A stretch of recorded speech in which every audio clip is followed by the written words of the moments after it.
ایک مختصر سی بحث کی. میری نظر سے یہ موضوع اوجل ہو چکا تھا، لیکن ہمارے ایک دوست نے ہمیں یاد دلایا کہ سیدہ عائشہ صدیقہ رضی اللہ تعالی عنہا پر بھی ایک خطاب ہونا چاہیے. حالانکہ میں نے گزشتہ سال جب کتاب الوحی کی ابتدا کی تھی صحیح بخاری شریف میں، تو جو دوسری حدیث ہے حضور علیہ الصلوۃ والسلام پر کہ کیف کان بدء الوحی الی رسول اللہ صلی اللہ علیہ وسلم، حضور سید عالم صلی اللہ علیہ وسلم پر وحی کی ابتدا کیسی ہوئی، تو اس کی راویہ جو تھی وہ سیدہ عائشہ تھی رضی اللہ تعالی عنہا.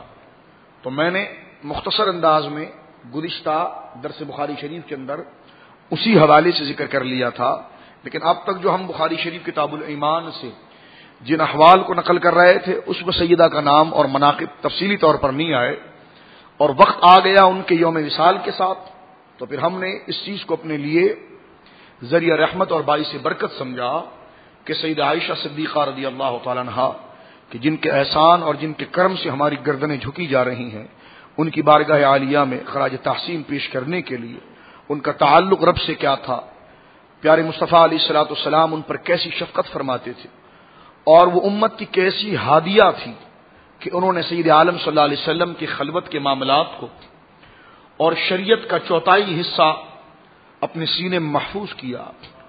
اور بڑے بڑے صحابہ یہاں تک کہ خلفاء راشدین بھی مسئلے میں استخراج اور استنباط کے لیے اور اجتہاد کے لیے آپ کی بارگاہ میں حاضری دیا کرتے تھے. تو اسلام کی اتنی عظیم ہستی، ان کا ذکر نہ کرنا ایک ناشکری کی بنا پر ہوگا، لہذا ہم نے سیدہ عائشہ صدیقہ رضی اللہ تعالی عنہا کو خراج تحسین پیش کرنے کے لیے اس محفل کو منعقد کیا. ازواج مطہرات کی اہمیت کے حوالے سے کہ نبی پاک صلی اللہ علیہ وسلم کی ازواج کی کیا اہمیت ہے اور ان کا کیا مقام خدا کی بارگاہ میں ہے، وہ میں نے اپنی ماں حضرت سیدہ خدیجہ الکبریٰ رضی اللہ تعالی عنہا کے یوم کے اندر آپ حضرات کی خدمت میں ضمن مقدمے میں پیش کر دیا تھا. میں اس موضوع کی طرف نہیں جاتا وقت کے اختصار سے جو ہمارے درس بخاری کا وقت ہے، کیونکہ کل تو یوم بدر تھا اس لیے تفصیلی خطاب ہوا، لیکن وہ خطاب نہیں تھا بلکہ اس کے مقدمات صرف موضوع سے آشنائی دلانی تھی. خطاب پر تو اس پر کئی مہینے ہو سکتا ہے، اس کے صرف موضوع کو لے کر چلیں. میں نے صرف آپ کو ٹائٹل کے حوالے سے چند باتیں سمجھائی تھی اور ذکر کی تھی، اس میں تقریباً 2 گھنٹے سے زیادہ کا بھی وقت ہو گیا تھا، اور یقیناً آپ بیٹھے اور آپ نے اس میں اللہ رب العزت کی جانب سے برکات کو محسوس کیا اور لیا. اور یقیناً یہ تعلق ہے کہ جو جس سے محبت کرتا ہے قیامت میں اسی کے ساتھ ہوتا ہے. یہ بہت بڑی خوش بختی ہے کہ رمضان کے دنوں میں بندہ اللہ اور اس کے پیاروں کے ذکر میں گزارتا ہے، ورنہ شیطان تو قید ہو چکا ہوتا ہے، لیکن نفس کے شرارے اسے زیادہ دیر تک ذکر الہی میں مبتلا نہیں ہونے دیتے. لیکن یہ آپ حضرات پر اللہ کا خصوصی کرم ہے کہ آپ استقامت کے ساتھ تراویح میں شرکت کرنے کے بعد اللہ اور اس کے نبی کے ذکر پاک کو سننے کے لیے بیٹھتے ہیں. اللہ آپ کا بیٹھنا، میرا بولنا اپنی بارگاہ میں قبول فرمائے. حضرت گرامی سیدہ عائشہ صدیقہ رضی اللہ تعالی عنہا کے فضائل بہت کثیر ہیں. آپ کی بچپن کی زندگی، آپ کی وہ زندگی جو سیدہ علیہ الصلوۃ والسلام کی حبالہ عقد کے اندر ہوئی، سیدہ عائشہ صدیقہ رضی اللہ تعالیٰ عنہ کی انفرادی فضیلت اور آپ کی رخصتی، اس کے بعد جتنی زندگی آپ نے سید عالم صلی اللہ تعالی علیہ وآلہ وصحبہ وبارک وسلم کی خدمت میں گزاری، وہ ایک لمبی تفصیل ہے. تقریباً آپ نے ایک لمبا عرصہ سید عالم صلی اللہ تعالی علیہ وسلم کی خلوت اور جلوت کے مسائل کو دیکھتے ہوئے گزارے، اور سرکار دو عالم صلی اللہ تعالی علیہ وسلم سے مکمل استفادہ کیا. اور اس کے بعد سرکار علیہ الصلوۃ والسلام کی وصال شریف کے بعد آپ تقریباً 48 سال تک بقید حیات رہیں، اور پھر امت کے اندر آپ نے شریعت مطہرہ کے جو مسئلے بیان فرمائے ہیں، یہ ایک تفصیلی موضوع ہے. سیدہ عائشہ صدیقہ رضی اللہ تعالی عنہا، ان کا عقد اور ان کا نکاح میرے آقا علیہ الصلوۃ والسلام سے 6 سال کی عمر میں ہوا. جب آپ کی عمر شریف تقریباً 6 سال کی تھی جب نکاح ہوا، اور 9 سال کی عمر میں آپ کی رخصتی ہوئی. آج مشرق کے دل دادا اس کو خواہ زیر بحث بناتے ہیں، اور اس بات کو کرتے ہیں کہ جناب یہ ان عنوان پہ میں گفتگو کر رہا ہوں جو عام طور پر سیدہ عائشہ کی زندگی پر نہیں کیے جاتے ہیں اور جو ہماری نظروں سے اوجھل رہ جاتے ہیں. میں فضائل پر بیان کروں گا، لیکن یہ تمام حقائق جس کو بتا کر ہمارے عقیدوں کو اور ہمارے معاملات کو جو ایک تسلسل کے ساتھ آ رہے ہیں اس کو متزلزل کرنے کی کوشش ہوتی ہے، تو لہذا اس حوالے سے میں چاہ رہا ہوں کہ یہ ساری باتیں آپ کی خدمت میں گویا کہ پیش کر دی جائیں. 6 سال کی عمر میں، جب آپ کی عمر 6 سال تھی سیدہ عائشہ صدیقہ رضی اللہ تعالی عنہا کی، تو حدیث پاک میں آتا ہے کہ صحیح بخاری شریف میں خود موجود ہے، اور حضرت عائشہ صدیقہ رضی اللہ تعالی عنہا اس پر فخر فرماتی تھی کہ میں سرکار کی ازواج میں وہ واحد خاتون ہوں کہ جسے جبریل امین اللہ کی جانب سے جس کا پیغام سرکار کے پاس لے کر آئے تھے. اور محدثین لکھتے ہیں کہ سرکار علیہ الصلوۃ والسلام کے پاس جبریل امین تصویر لے کر آئے تھے پہلے سے، کہ یہ اللہ کی جانب سے ہے، ان سے آپ کو نکاح کرنا ہے، اور اس سے نکاح کرنے کی حکمت رب جانتا ہے، تو محبوب اس حکمت کے تقاضے کے تحت آپ نے ان سے نکاح کرنا ہے. اور بخاری شریف کی حدیث سے سرکار علیہ الصلوۃ والسلام ارشاد فرماتے ہیں کہ مجھے خواب میں سیدہ عائشہ کی تصویر بتائی گئی، اور نبی کا خواب وہی ہوتا ہے اللہ کی جانب سے کہ جناب آپ نے سیدہ عائشہ صدیقہ رضی اللہ تعالیٰ عنہ کی ذہانت اور فطانت اور آپ سے جو دین کو فائدہ پہنچا ہے، ان تمام بحث کو سمجھنے کے بعد یہ پتہ چلتی ہے کہ رب کریم نے کسی اور عورت کا انتخاب نہیں فرمایا، ام المومنین سیدہ عائشہ ہی کا انتخاب کیوں فرمایا. اب مغرب یہ کہتی ہے کہ جناب اتنی چھوٹی عمر کی بچی سے شادی کرنے کا کیا تصور ہے؟ پہلے تو اس کا جواب یہ سمجھ لیجیے آپ کہ سرکار علیہ الصلوۃ والسلام کے نکاح کی وہ کیفیات نہیں ہے جو اور عورتوں کے ساتھ ہوا کرتی ہے اور مرد اور عورت کے نکاح میں ہوتی ہے. میں نے اس کی مثال آپ کے سامنے سیدہ خدیجہ کے حوالے سے بھی پیش کر دی تھی کہ اس وقت میرے آقا علیہ الصلوۃ والسلام کی عمر 25 سال کے قریب تھی اور وہ تقریباً 40 سال 45 سال کی عمر کے قریب تھی، یعنی کہ لمبی عمر کا فرق تھا. اور 25 سال کا شخص کبھی یہ نہیں چاہتا کہ وہ 2 مردوں سے بیوہ عورتوں ہو چکی ہوں، 2 مردوں سے پہلے نکاح کر چکی ہوں اور وہ بیوہ ہو چکی ہوں، اس سے نکاح کیا جائے، بلکہ جوان شخص یہ چاہتا ہے کہ کم عمر اور کنواری لڑکی سے وہ شادی کرے.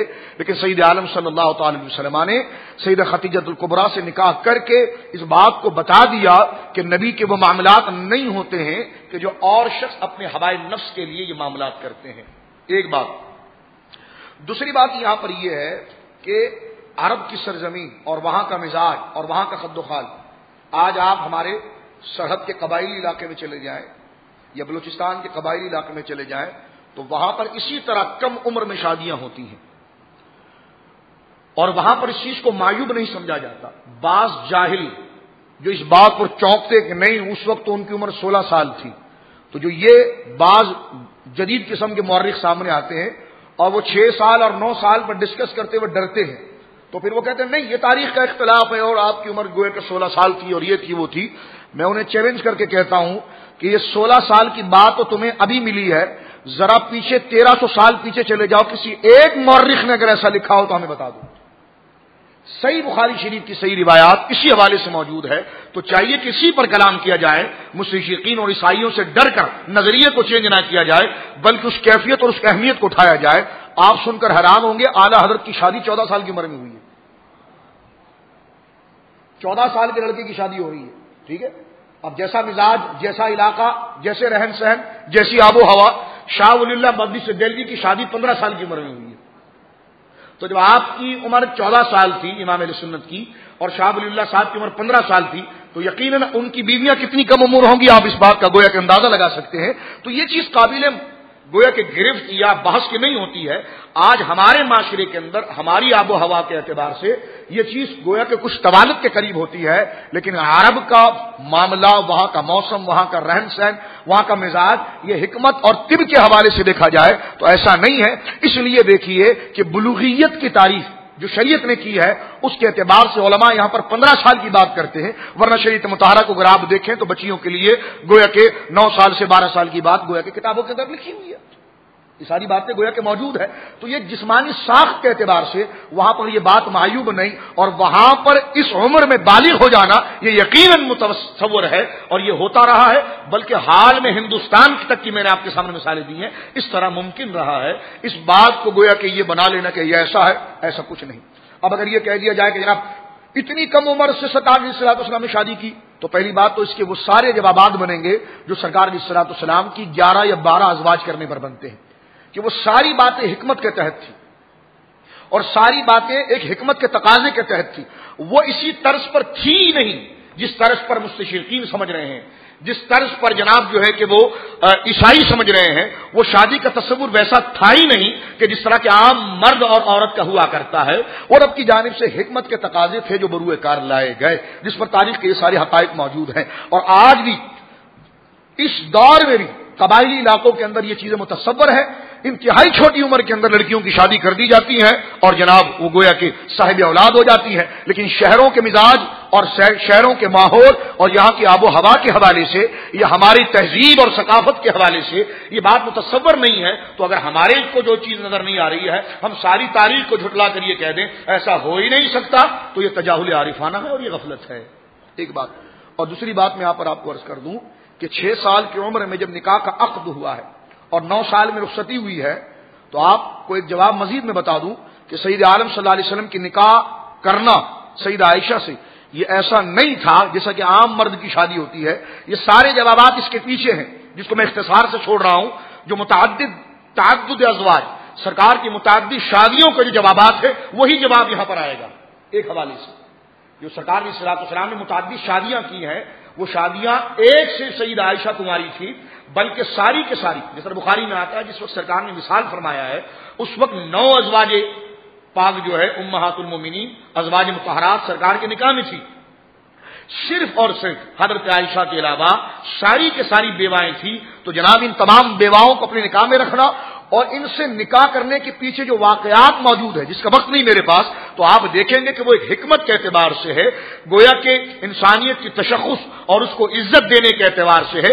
غزوہ بنی مصطلق کے اندر اگر آپ سیدہ جویریہ کو دیکھ لیں، بنو امیہ میں اگر آپ حضرت امیر معاویہ کی بہن ام حبیبہ کو دیکھ لیں، سیدہ سودا کو دیکھ لیں، سیدہ زینب کو دیکھ لیں، تو یہ ساری چیزیں آپ کو نظر آئے گی کہ ایک یا تو اس کے پیچھے کوئی جاہلانہ رسم ہوا کرتی تھی، اس کو ختم کیا جانا تھا، سرکار کے ذریعے ہی ختم ہو سکتا تھا، کوئی اور شخص کو کیا نہیں جا سکتا تھا، نہ وہ تانے برداشت کر سکتا تھا، نہ اس کی زندگی سے شریعت کا اجرا ہو سکتا تھا۔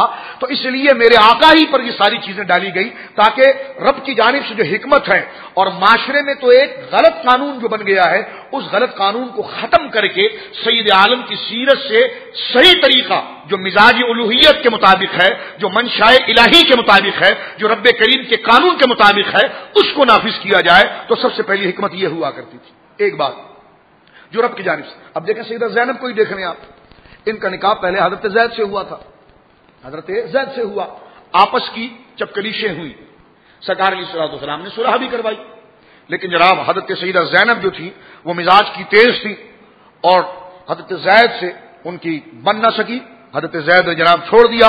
اب جیسی چھوڑا گیا تو اس وقت عرب کے معاشرے میں ایک بات تھی کہ منہ بولا بیٹا بیٹا ہوتا ہے، اور اس سے فساد کیا ہوتا تھا، اس میں سب سے بڑا فساد اصل وارثوں کو ہوتا تھا۔ یعنی وہاں پر قانون یہ تھا کہ جس کو منہ بولا بیٹا بول دیا گیا وہ منہ بولا بیٹا بن گیا، اب اس کا گھر میں آنا جانا تو بے حیائی کے کام الگ شروع ہو جاتے تھے، ایک بات۔ اس کے بعد اگر یہ شخص مر گیا تو یہ جو منہ بولا بیٹا ہے وہ وراثت میں حقدار ہو جاتا تھا اور اصل وارثوں پر یہ ظلم ہوتا تھا۔ تو اللہ رب العزت نے اس گندی رسم کو ختم کرنے کے لیے اب یہ گویا کہ کئی سالوں سے عرب میں تھی، اس کو ختم کریں تو کیسے کریں؟ میرے آقا جیسے حلیم اور مدبر کوئی اور تھا نہیں جو اس اتنی بڑی رسم کو اپنے عمل سے گرائے اور اصل تصور سامنے لائے۔ تو آپ سن کر حیران ہوں گے، سیدہ زینب کو طلاق دی حضرت زید نے، اور زید وہ تھے جن کو سرکار نے منہ بولا بیٹا کہا تھا۔ اب رب نے کہا محبوب تم ان سے نکاح کرو، تم نکاح کرو۔ اب بظاہر یہ بات عقل کو ہلا دینے والی ہے کہ سارا مکہ الٹی سیدھی باتیں کرے گا کہ منہ بولا بیٹا تھا، پالا تھا، اس کی بیوی سے شادی کر رہے ہیں، یہ تو جناب اپنی بہو سے شادی کر رہے ہیں، یہ الگ سی گویا کی باتیں، مساہرت کی باتیں۔ لیکن اللہ نے کہہ دیا کہ سن لو، یہ بیٹا بیٹا تم کیا کر رہے ہو؟ ما کان محمد ابا احد من رجالکم۔ پہلے تو رب نے دفاع کی اپنے محبوب کا، محبوب قانون ہم اتارتے ہیں تاکہ مسلمانوں کے دلوں میں نفاق نہ آ جائے، قانون پہلے ہم اتارتے ہیں تاکہ مسلمانوں کے دلوں میں نفاق نہ آ جائے اور وہ گویا کہ بفرے نہ، ہم بولیں گے تو مطمئن ہو جائیں گے۔ تو فرما ما کان محمد ابا احد من رجالکم، اے لوگوں یہ محمد صلی اللہ علیہ وسلم، یہ تم باپ باپ کہہ رہے ہو، یہ تم مردوں میں کسی کے باپ نہیں ہے، یہ تصور تو پہلے ذہن سے نکالو۔ نہ زید ان کے بیٹے ہیں اور نہ ہی مردوں میں کسی کے باپ ہیں. یہاں پر علماء نے لکھا کہ جناب سرکار کی جتنی گویا کے مردوں لڑکوں میں نرینہ جو اولاد تھی وہ سن بلوغ کو پہنچ ہی نہ پائی اور گویا کہ نابالغی کی عمر میں انتقال کر گئی. اس لیے رب نے فرمایا ما کان محمد ابا احد نہیں فرمایا بلکہ ما کان محمد ابا احد من رجالکم، تمہارے بالغ مردوں کے اندر میرا محبوب کسی کا باپ نہیں ہے، تاکہ یہاں سے نرینہ اولاد کا ثبوت بھی مل جائے. اور جو رجال رجل بچے کو طفل کہتے ہیں اور جو بالغ ہو جائے اس کو رجل کہتے ہیں. تو اللہ نے فرمایا جو بالغ مرد تمہارے ہیں ان میں سے میرا محبوب کسی کا باپ نہیں ہے. ولاکن رسول اللہ خاتم النبیین، یہ اللہ کے رسول ہیں اور ان پر ہم نے نبوت کو ختم کر دیا ہے. تو یہ گندی رسم جو تھی کہ وراثت میں حصہ آ جاتا تھا، منہ بولا بیٹا سدا بیٹے کی طرح ہو جاتا تھا، تو اب اس رسم کو حالانکہ ایک بہت بڑا اقدام تھا اور میرے آقا علیہ الصلوۃ والسلام کی زندگی مبارکہ سے گویا کہ اس کو ختم کرا گیا اور سیدہ زینب سے میرے آقا نے نکاح کر کے اس فرسودہ رسم کو ختم کر دیا کہ منہ بولا بیٹا بیٹا نہیں ہوتا، یا تو وہ تمہارے صلب سے پیدا ہو یا 2.5 سال کی عمر کے اندر اس نے اگر تمہاری بیوی کا دودھ پی لیا ہے تو اب دودھ پینے کی بنا پر وہ رضائی بیٹا تو بن گیا ہے، لیکن صلبی بیٹا رضائی بیٹا یا جس کی بیٹی سے تم نے نکاح کیا ہے تو اس کی ماں اب یہ مصاہرت کے رشتے سے ساس جو ہے وہ تمہاری ماں بن گئی ہے. تو یہ ماں کے 3 درجے ہیں، ایک صلبی ماں کہ جس کے بطن سے ہم پیدا ہوئے ہیں وہ ماں، ایک وہ ماں جس نے دودھ پلایا ہے، ایک وہ ماں یعنی ساس جس کی بیٹی ہمارے نکاح میں حرمت و مصاہرت کے اعتبار سے. اور وہ تینوں چیزیں یہاں نہیں پائی جا رہی تھی. ایک گندی رسم تھی کہ منہ بولا بیٹا بیٹا ہو جاتا تھا، شریعت سے متصادم رسم تھی. اور اسلام کا یہ مزاج ہے کہ جب وہ کسی کلچر میں خطاب کرتا ہے، قرآن جب کسی کلچر کو مخاطب کرتا ہے اس میں وہ باتیں جو اس کے مزاج کے مطابق ہوتی ہے اس کو چھیڑتا نہیں، اور جو مزاج کے خلاف ہوتی ہے اس کے خلاف پورا انقلاب آتا ہے. اب یہ بات یکسر اسلام کی تعلیم کے خلاف تھی، اس لیے اس کے لیے کوئی اور شخص اس تانے کو، اس الزام کو اور اس بات کو، اس طوفان کو برداشت نہ کر سکتا تھا. اس لیے سرکار کو سیدہ زینب سے نکاح کا حکم دیا گیا اور آپ نے نکاح کر کے بتا دیا کہ جناب منہ بولا بیٹا سگے بیٹے کی طرح نہیں ہوتا. اور یہاں پر ایک بات بھی ہوئی، ایک اور رسم نکلی کہ لوگ کہتے تھے زید بن محمد. اللہ نے فرمایا تم مردوں میں کسی کے باپ نہیں ہیں. میرے آقا نے فرمایا اب لوگ لے پالک بچے کو لیتے ہیں، اس کو پالتے ہیں، اب پالنے کے بعد اب کسی بھی سینٹر سے لے لیا یا اپنے بھائی سے گود لے لیا یا رشتہ داروں سے گود لے لیا، اب اس کو بچپن سے پالا، خواہ وہ پیدا وہاں پر ہوا لے آئے اور گویا کہ اس کو پالا. اب اگر اس عورت نے جو پال رہی ہے اس کو دودھ نہ پلایا ہو، ماں تو تھی نہیں، وہ دودھ نہیں پلایا، ایک ہی حرمت کی بات تھی، تو اب دودھ کے ایام نکل گئے جو 2.5 سال تک کے تھے وہ نکل گئے. اس کے بعد اب کوئی اور چیز نہیں ہے اس کو بیٹا بنانے کی، اب اس کا نام اسی باپ کا ہوگا جو اس کا اصل باپ تھا. آج ہوتا ہے جی میں نے فلانے بچے کو لے کر پالا، کیا میں اس کو اپنا نام دے سکتا ہوں؟ سرکار نے فرمایا جو اپنے باپ کو جانتا ہو پھر اپنے باپ کو بدلے، خدا نے اس پر جنت کی خوشبو کو بھی حرام کر دیا ہے، جنت کی خوشبو کو بھی حرام کر دیا ہے. تو باپ کا نام کسی صورت کے اندر نہیں بدلا جائے گا. تو لہذا زید بن محمد جو کہا جاتا تھا اس رسم کو بھی ختم کر دیا گیا. تو آپ دیکھیں ایک تو وہ جوابات حضرات گرامی آتے ہیں جو تمام ازواج مطہرات، ایک وہ حکمتیں آتی ہیں جو تمام ازواج مطہرات سے نکاح کے تحت تھی. تو سیدہ عائشہ کے ساتھ جو حکمتیں تھیں وہ اس رسم کے اعتبار سے بھی تھی کہ نبی پاک کے ذریعے تمام باتوں کو رکھا جائے کہ یہ اگر جوان ہو تو یہ بیوہ سے بھی نکاح کرتے ہیں اور اگر یہ معمر ہو جائیں تو چھوٹی عمر سے بھی نکاح کر سکتے ہیں، تاکہ ہر طریقے سے شریعت کا اجرا ہو جائے. اصل شے شریعت مطہرہ کا اجرا تھا، ورنہ چاہیے تھا کہ 25 سال کی عمر میں سرکار کم عمر سے شادی کرتے، لیکن آپ کی عصمت کو بچانے کے لیے اور مقام کو واضح کرنے کے لیے کہ جو عمر نکاح کی اصلاً تھی اس میں آپ نے بیوہ سے شادی کی ہے، اور جو آپ کی عمر اصلاً نکاح سے ورا ہو چکی ہے جو عموماً ہے اس سے زیادہ ہو چکی ہے، 50 سال سے ابو سرکار آگے جا چکے ہیں، تو اب گویا کہ کم عمر سے شادی کرائی جا رہی ہے. اس کی وجہ صرف یہ ہے تاکہ بتا دیا جائے معاشرے میں اصلاح کے لیے کہ کبھی ایسا ہو جائے تو یہ ناجائز و حرام نہیں ہے، معاشرے کی زندگی کا یہ بھی ایک پہلو ہے. اور آخری بات سمجھانے کے لیے عرض کر دوں، ایک تو وہ ساری چیزیں اس کے پیچھے رہیں گی، حکمت پیچھے رہیں گی، ماحول پیچھے رہے گا، آب و ہوا، معاملات، عرب کا مزاج. آج بھی عرب کے اندر یہ ہوتا ہے، آج بھی اگر اہل عرب کا آپ قدیم سروے کریں، ہم نے بغداد میں دیکھا ہے، آج عراق کے اندر آپ جا کر دیکھیں اور عرب کے وہ قدیم علاقے جو یقیناً جو وہ صحراؤں کی ضد میں آتے ہیں اور وہاں کی آب و ہوا گرم ہے، وہاں پر دیکھیں آج بھی وہاں پر کم عمر بچیوں کے نکاح کی رسمیں موجود ہیں، اور یہ رسمیں بھی موجود ہیں کہ جناب اس کا مرد جو ہے اس کی عمر میں بہت بڑا ہے لیکن عورت جو ہے اس کی عمر میں بہت چھوٹی ہے۔ تو عرب بال کی کھال نکالنے والے نہیں ہیں، وہ سنت رسول کو دیکھنے والے۔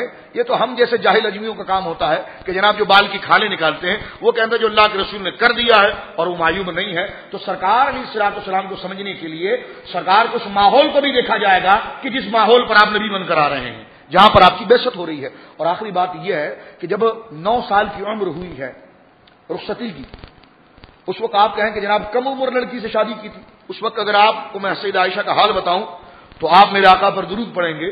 حضرت گرامی سرکار علیہ الصلوۃ والسلام جب مدینہ تشریف لے آئے تھے تو سرکار کے ساتھ ہجرت کی تھی حضرت ابوبکر نے، اور اپنے اہل و عیال کو انہوں نے مکہ میں چھوڑ دیا تھا۔ اب اس سرکار کو لے کر مدینہ منورہ وہ آئے، سرکار علیہ الصلوۃ والسلام کو چھوڑ دیا، کچھ دن گزرے تو سرکار سے اجازت طلب کی کہ حضور میرے بچے مکہ میں ہیں، اب آپ کیا اجازت دیتے ہیں کہ کیا میں مکہ چلے جاؤں اور اپنے بچوں کو لے آؤں؟ سرکار نے فرمایا اجازت ہے۔ تو سیدہ عائشہ نے اپنے والد حضرت ابوبکر کے ساتھ دوبارہ ہجرت کی ہے، یعنی حضرت ابوبکر کی دوبارہ ہجرت کی یعنی دوسری دفعہ، اور حضرت عائشہ نے جو ہجرت کی ہے وہ اپنے والد کے ساتھ کی ہے، حضرت اسماء نے جو ہجرت کی اپنے والد کے ساتھ کی ہے، یعنی سرکار کو چھوڑ کر حضرت ابوبکر دوبارہ مکے آئے اور اپنے اہل و عیال کو لے کر پھر آپ مدینہ منورہ پہنچے۔ جیسے ہی مدینہ پہنچے ہیں، ابھی رخصتی نہیں ہوئی ہے، رخصتی نہیں ہوئی ہے، حضرت ابوبکر کو سخت بخار آ گیا، طبیعت بہت خراب ہو گئی، بخاری شریف میں بھی موجود ہے، طبیعت بہت علیل ہو گئی۔ تو سرکار علیہ الصلوۃ والسلام کے پاس پیغام پہنچایا گیا، حضرت عائشہ نے پیغام پہنچایا، حضور میرے والد بہت بیمار ہو گئے، لگتا ہے کہ ان کا انتقال ہو جائے گا، مدینے کی ہوا ان کو بہاتی نہیں ہے۔ میرا آقا علیہ الصلوۃ والسلام نے اس وقت مدینے کے لیے دعا کی تھی کہ یا اللہ مدینے میں خیر نازل فرما، مدینے سے وبا کو اٹھا لے، مولا مدینے کو ابراہیم کے لیے تو نے مکہ میں برکتیں اتاری تھی، میرے مدینے میں میرے لیے دگنا برکتیں اتار دے۔ اور اس وقت ہی یہ کہنا تھا کہ حضرت ابوبکر کا بخار بھی اتر گیا اور آپ تندرست ہوئے اور سیدہ عائشہ بیمار ہو گئی۔ آپ کو سن کر حیرانگی ہوگی، ابھی رخصتی نہیں ہوئی ہے اور سیدہ عائشہ بیمار ہو گئی۔ بیماری میں بخار اتنا سخت تھا کہ سر کے سارے بال گر گئے، سر کے سارے بال گر گئے، اور جب صحت یاب ہوئی تو سر پر ایک بال بھی نہیں تھا۔ اور اس وقت حضرت ابوبکر نے جا کر درخواست کی کہ حضور آپ کی دلہن تیار ہے، آپ اس کو لے جائیں۔ تو جس وقت رخصت ہوئی ہے، عورت کا حسن تو اس کے بال ہوتے ہیں نا، اگر اس تقاضے سے اگر آپ دیکھیں تو سرکار کو نکاح نہیں کرنا چاہیے تھا، چھوڑ دینا چاہیے تھا، ختم کر دینا چاہیے تھا کہ جناب اب تو یہ معیوب ہو چکی ہے، منگنی ہونے کے بعد لڑکی کے اندر وعدہ نکاح کے بعد، یا جناب چلو نکاح بھی ہو جائے اور لڑکے میں کوئی عیب آ گیا، لڑکی میں کوئی عیب آ گیا تو کوئی ایسا دل دادا ہے جو اس لڑکی کو قبول کر لے؟ کیا کوئی ایسا خاندان ہے جو اس لڑکے کو قبول کر لے؟ نہیں کرے گا، اس لیے کہ ان کا تعلق نفسانی خواہشات کے لیے ہوتا ہے، لیکن یہ نکاح رب کی طرف سے تھا۔ سرکار نے فرمایا کوئی بات نہیں ہے، رخصتی کے لیے میں تیار ہوں۔ تو اس وقت عورت کا حسن تو اس کے بال ہیں، اب آپ دیکھیں یعنی اس کی زینت کی جو چیزیں ہیں ان میں سے بال بھی ہے، اب وہ بال ہی سارے گر گئے، سر پر ایک بال نہیں سیدہ عائشہ کے رخصت سے پہلے، لیکن پھر بھی سرکار علیہ الصلوۃ والسلام نے منع نہ فرمایا۔ اب بھی اگر کوئی ظالم اس کو کسی اور زاویے سے دیکھے تو پھر اس کے ساتھ کیا کیا جا سکتا ہے کہ جو خود بغض کے اندھیرے میں سمجھنا ہی نہ چاہے کسی مسئلے کو تو اس کے لیے کیا کہا جا سکتا ہے۔ لہذا 16 سال 17 سال یہ سب غلط روایتیں ہیں، روایت وہی ٹھیک ہے جو بخاری شریف کے اندر موجود ہے کہ 6 سال کی عمر شریف کے اندر، یہ بعض لوگوں میں تذبذب ہوتا ہے اس لیے میں نے موضوع کو پہلے ابتدا میں رکھا ہے، تو 6 سال کی عمر شریف عقد کیوں نکاح کی عمر ہے اور 9 سال کی عمر شریف آپ کی رخصتی کی عمر ہے۔ درود پاک پڑھیے گا۔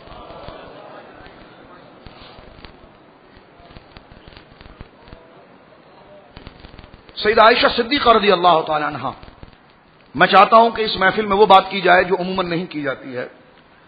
ایک تو آپ سے اتنی کم عمری میں نکاح کی وجہ یہ تھی کہ آپ ذہانت کی بادشاہ تھی، حافظے کی بادشاہ تھی۔ ابھی میں حدیث پیش کروں گا آپ کے سامنے۔ آپ کا حافظہ ایسا تھا کہ بڑے بڑے صحابہ چونک جاتے تھے، یعنی جب حدیث میں روایت میں اختلاف ہوتا، کیونکہ آپ کے والد ابو بکر بہترین شاعر تھے، اور عرب کے اندر علم کا کمال کیا تھا ذرا اس کو بھی سن کے رکھیے۔ عرب کے اندر کمال علم یہ تھا کہ وہ نسب کو بڑا یاد رکھتے تھے. یہ کس کا بیٹا ہے، وہ کس کا بیٹا تھا، اس کی برادری میں کتنے لوگ تھے، وہ فلانا باہر اس نے شادی کی تھی اس سے. یہ سارا انصاب کا جو علم ہے انتہائی بھاری بھرکم علم ہے. ایک نام کے کئی آدمی ہوتے ہیں، ہر قبیلے کو مختلف زبانوں سے یاد کرنا، نسب کو یاد کرنے کے لیے پورا گویا کہ ایک مزاج، پورا ایک ان کے ذہنوں میں، دل میں دفتر موجود ہوتا تھا. عرب کے ایک ایک بندے کے بارے میں شجرہ نسب انہیں یاد ہوتا تھا. حضرت ابوبکر شجرہ نسب اور علم انصاب کے اندر، نسبوں کے جاننے کے اندر، شعر شاعری کے اندر آپ کا عرب میں توتی بولتا ہے، اور سیدہ اسی گھر میں پیدا ہوئی ہے. تو علماء نے اس بات کا اعتراف کیا ہے کہ بڑے بڑے صحابہ بھی علم انصاب کے اندر جب غلطی پر ہوتے تو جا کر سیدہ سے پوچھتے تھے، بتاؤ یہ شخص جو تھا اس کا باپ کون تھا، اس کا بیٹا کون تھا. مثلا عبداللہ نامی درجنوں آدمی آ گئے، عبداللہ نامی درجنوں آدمی آ گئے، ہوتا ہے. اب اس کو آپ پہچانیں گے اس کے باپ کے نام سے، لیکن عبداللہ بن فلاں، عبداللہ بن جناب جو ہے کہ وہ رواحہ، یہ اس طرح کر کے پہچانیں گے. کبھی یوں ہوتا ہے کہ باپ اور بیٹا دونوں کا نام مل جاتا ہے. اب کس طرح پہچانا جائے؟ تو جناب اس میں اس کی کنیت دیکھی جاتی ہے، جناب اس کے محل وقوع دیکھا جاتا ہے، وہ کہاں کا رہنے والا ہے، اور سب سے بڑی چیز یہ دیکھی جاتی ہے وہ پیدا کب ہوا تھا. اب اس وقت تاریخ ایجاد تو نہیں ہوئی تھی، تاریخ کے فن کو لکھا نہیں جاتا تھا، وہ تو حضرت عمر کے دور میں ہجرت کے حوالے سے لکھا گیا. لیکن عام الفیل، وہ ہاتھیوں والا سال، وہ ایک سال کو اتھارٹی بناتے تھے، بنیاد بناتے تھے، اور اسی کے بعد سال کو کاؤنٹ کرتے تھے، شمار کرتے تھے. اس لیے آپ دیکھتے ہیں کہ سرکار کی ولادت کے لیے کہا جاتا ہے کہ سرکار ہاتھیوں والے سال پیدا ہوئے ہیں. عام الفیل، کون سا ہاتھی والا سال؟ ابرہہ بادشاہ جو آیا تھا کعبے کو ڈھانے کے لیے، اور سورہ فیل میں جس کا ذکر ہے کہ اللہ نے اپنی قدرت باہرہ کا ذکر کیا، تو یقیناً یہ بڑا عقل کو ہلا دینے والا واقعہ تھا. تو عرب نے اس کو اتھارٹی بنا کر ساری تاریخ کو یاد کیا.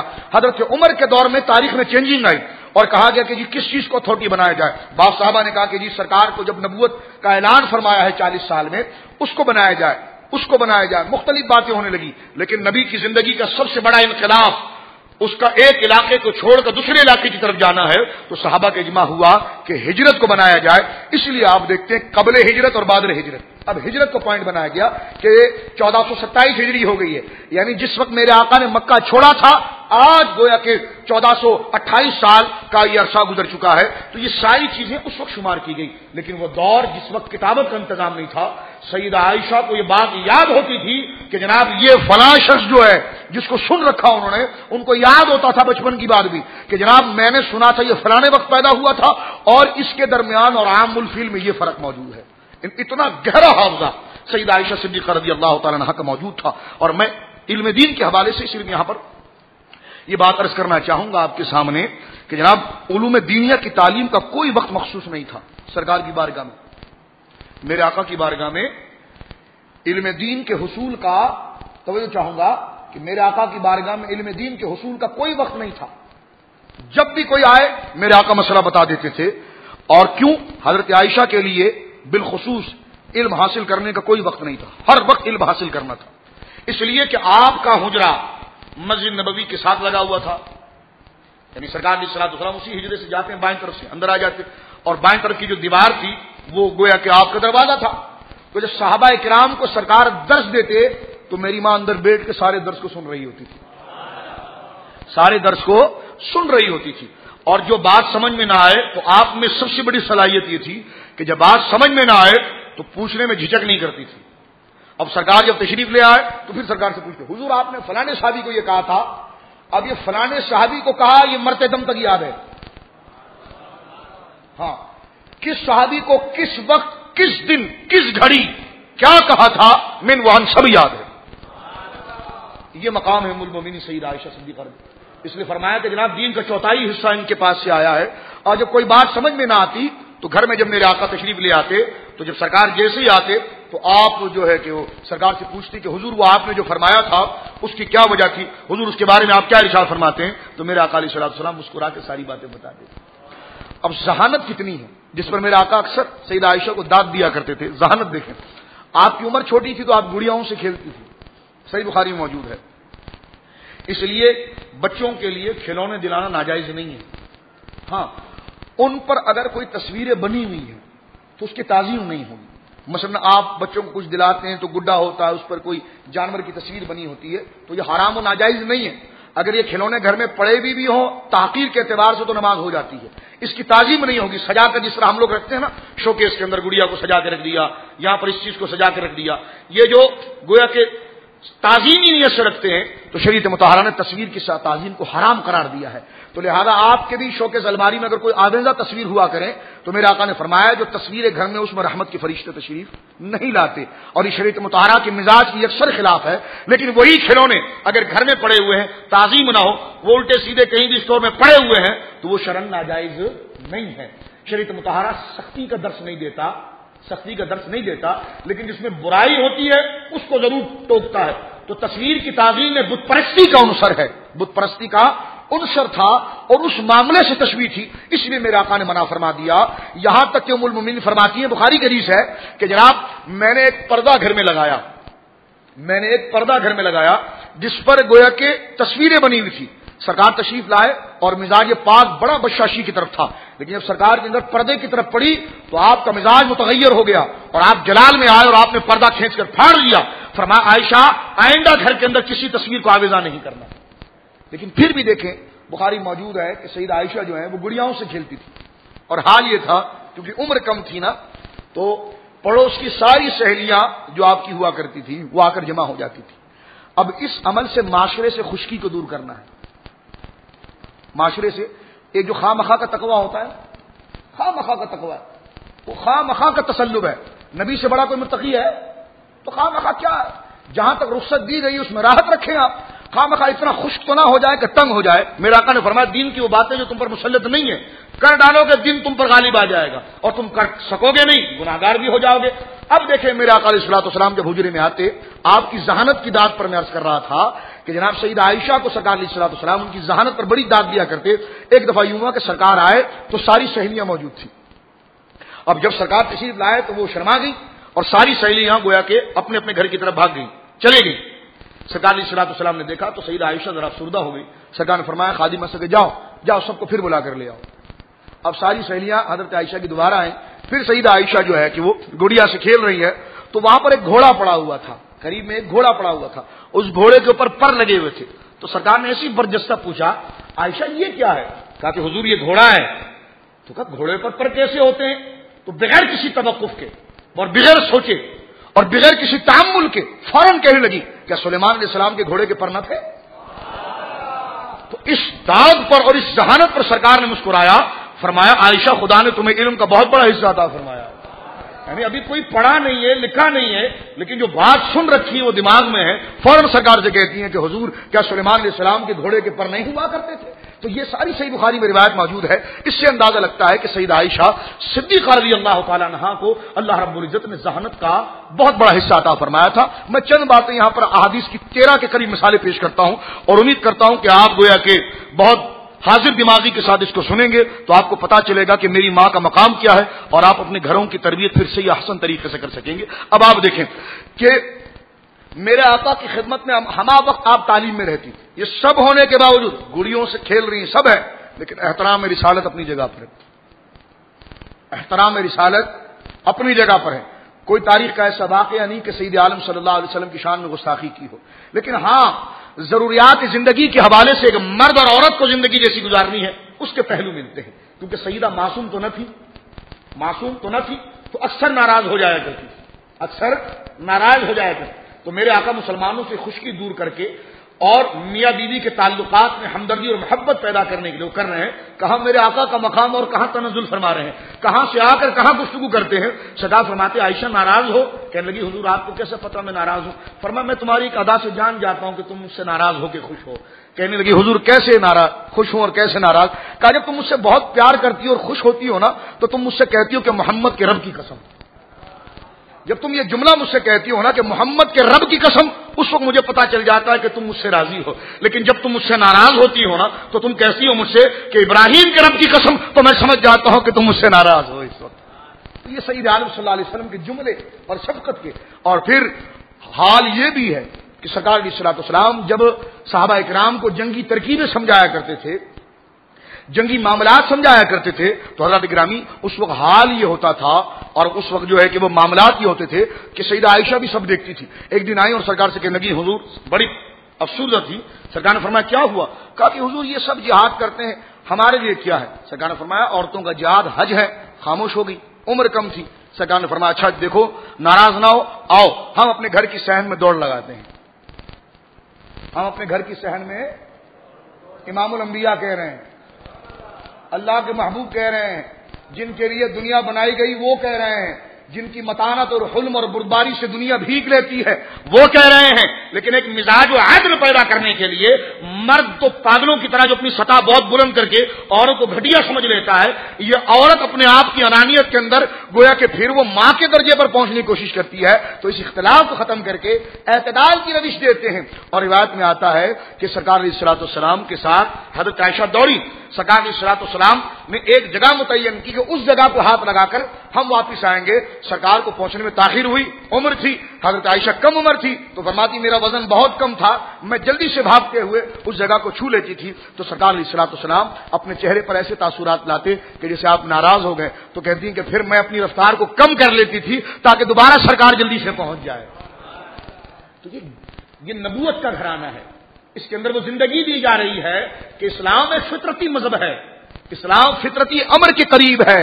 لہذا اپنے آپ کو خشکی کے اس طرح قالب میں نہ ڈال دیا جائے کہ جناب بیوی کو پاؤں کی جوتی سمجھ لیا جائے، اور یہ بھی نہ کر لیا جائے کہ اس کو اٹھا کر وہ مقام دے دیا جائے کہ جو مقام ماں کا ہوا کرتا ہے. بلکہ اعتدال کی صورت اور ایک روش کو سید عالم صلی اللہ علیہ وسلم نے بیان فرمایا.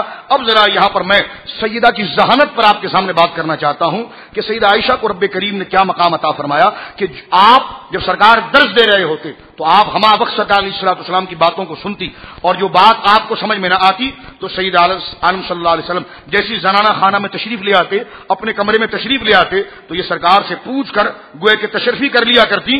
اور پھر اور عورتیں جو تھیں نا وہ آپ کے پاس آتی، کہتی عائشہ تم تو تشریفی کر لیتی ہو، ہمارے لیے کیا ہوگا؟ تو کہنے لگی میں سرکار سے بات کروں گا. پھر سرکار علیہ السلام کی خدمت میں عرض کی تو ہفتے میں ایک دن میرے آقا نے دے دیا. فرمایا عائشہ اپنی ساری سہیلیوں کو اپنے گھر میں بلا لیا کرو، اپنی ساری سہیلیوں کو اپنے گھر میں بلا لیا کرو، ان کے جو مخصوص مسائل ہیں جو معاملات ہیں وہ مجھ سے پوچھ لیا کریں، میں ان کو جواب دے دیا کروں گا. تو یہ جو اور خواتین تیار ہو رہی ہیں دین کے لیے یہ بھی سب کا سیدہ عائشہ کا، جنہوں نے سرکار کی خدمت میں درخواست پیش کی اور کہا کہ حضور تبلیغ کا سلسلہ صرف مردوں کو نہیں ہونا چاہیے، عورتوں کے لیے بھی ہونا چاہیے. سرکار نے فرمایا عائشہ اپنی سہیلیوں سے پوچھ لو کہ انہیں ہفتے میں جو دن آسان لگتا ہے وہ دن اور وقت متعین کر لیے میرے گویا کہ تمہارے حجرے میں آ جایا کرے اور میں یہیں سے بیٹھ کر انہیں ساری باتوں کی تلقین کر دیا کروں گا. تو یہ اب اس کی حوالے سے دیکھیں کہ شب و روز علوم معرفت کے 20 مسائل صحابہ تو سرکار کو ممبر پر دیکھ رہے ہیں، لیکن خلوت میں جا کر جو سرکار سے ترجمہ پوچھا ہے.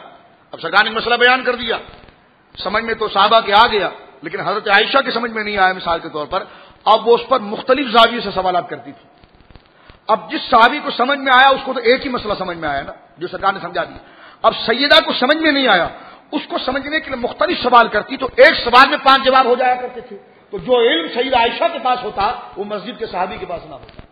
یہی کمال سیدہ عائشہ صدیقہ رضی اللہ تعالیٰ عنہا کا تھا. ایک مثال گویا کہ روایت میں آتی ہے اور اس کو حضرت امام سیوطی نے مسند عائشہ جو تحریر کی فرمائی ہے اس میں موجود ہے کہ ایک دفعہ سرکار علیہ السلام گھر میں آئے تو آپ نے ممبر پر یہ خطاب کیا تھا. اب یہ چند مثالیں آپ سنیں. اس میں تھا کہ من حسبہ عذبہ، سرکار نے صحابہ سے کہا تھا کہ جناب قیامت کے دن جس کا حساب ہوگا وہ عذاب میں مبتلا ہو جائے گا. یعنی رب قیامت میں جس کا حساب لے گا نا تو وہ پھر عذاب میں پڑ جائے. حضرت عائشہ کو یہ بات سمجھ میں نہیں آئی کہ حساب تو اللہ سب کا لے گا، حساب تو اللہ، کیونکہ ذہین بہت تھی تو کہ حساب تو اللہ سب کا لے گا. اب سرکار فرماتے ہیں کہ جناب جس کا حساب لیا اس کو عذاب ہوگا، اور حساب و کتاب کا تو قرآن میں ذکر ہے. جب سرکار تشریف لائے عرض کی کہ حضور آپ نے فرمایا کہ جس کا حساب ہوگا اس پر عذاب ہوگا. سرکار نے مسکرا کے فرمایا مجھے پتا تھا کہ تم سوال کرو گی.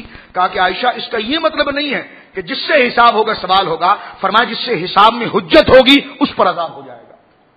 یعنی جس پر حجت ہوگی، کیوں کیا تھا، کب کیا تھا، کس نے کہا تھا. ایک تو حساب کتاب ہے کہ صغیرہ اتنے کبیرہ اتنے گن دیا گیا، اس کو چھیڑا نہیں گیا، اس گناہ کی کیفیت کو اجاگر نہیں کیا گیا، اس کے خد و خال کو نہیں چھیڑا گیا تو وہ بچ گیا.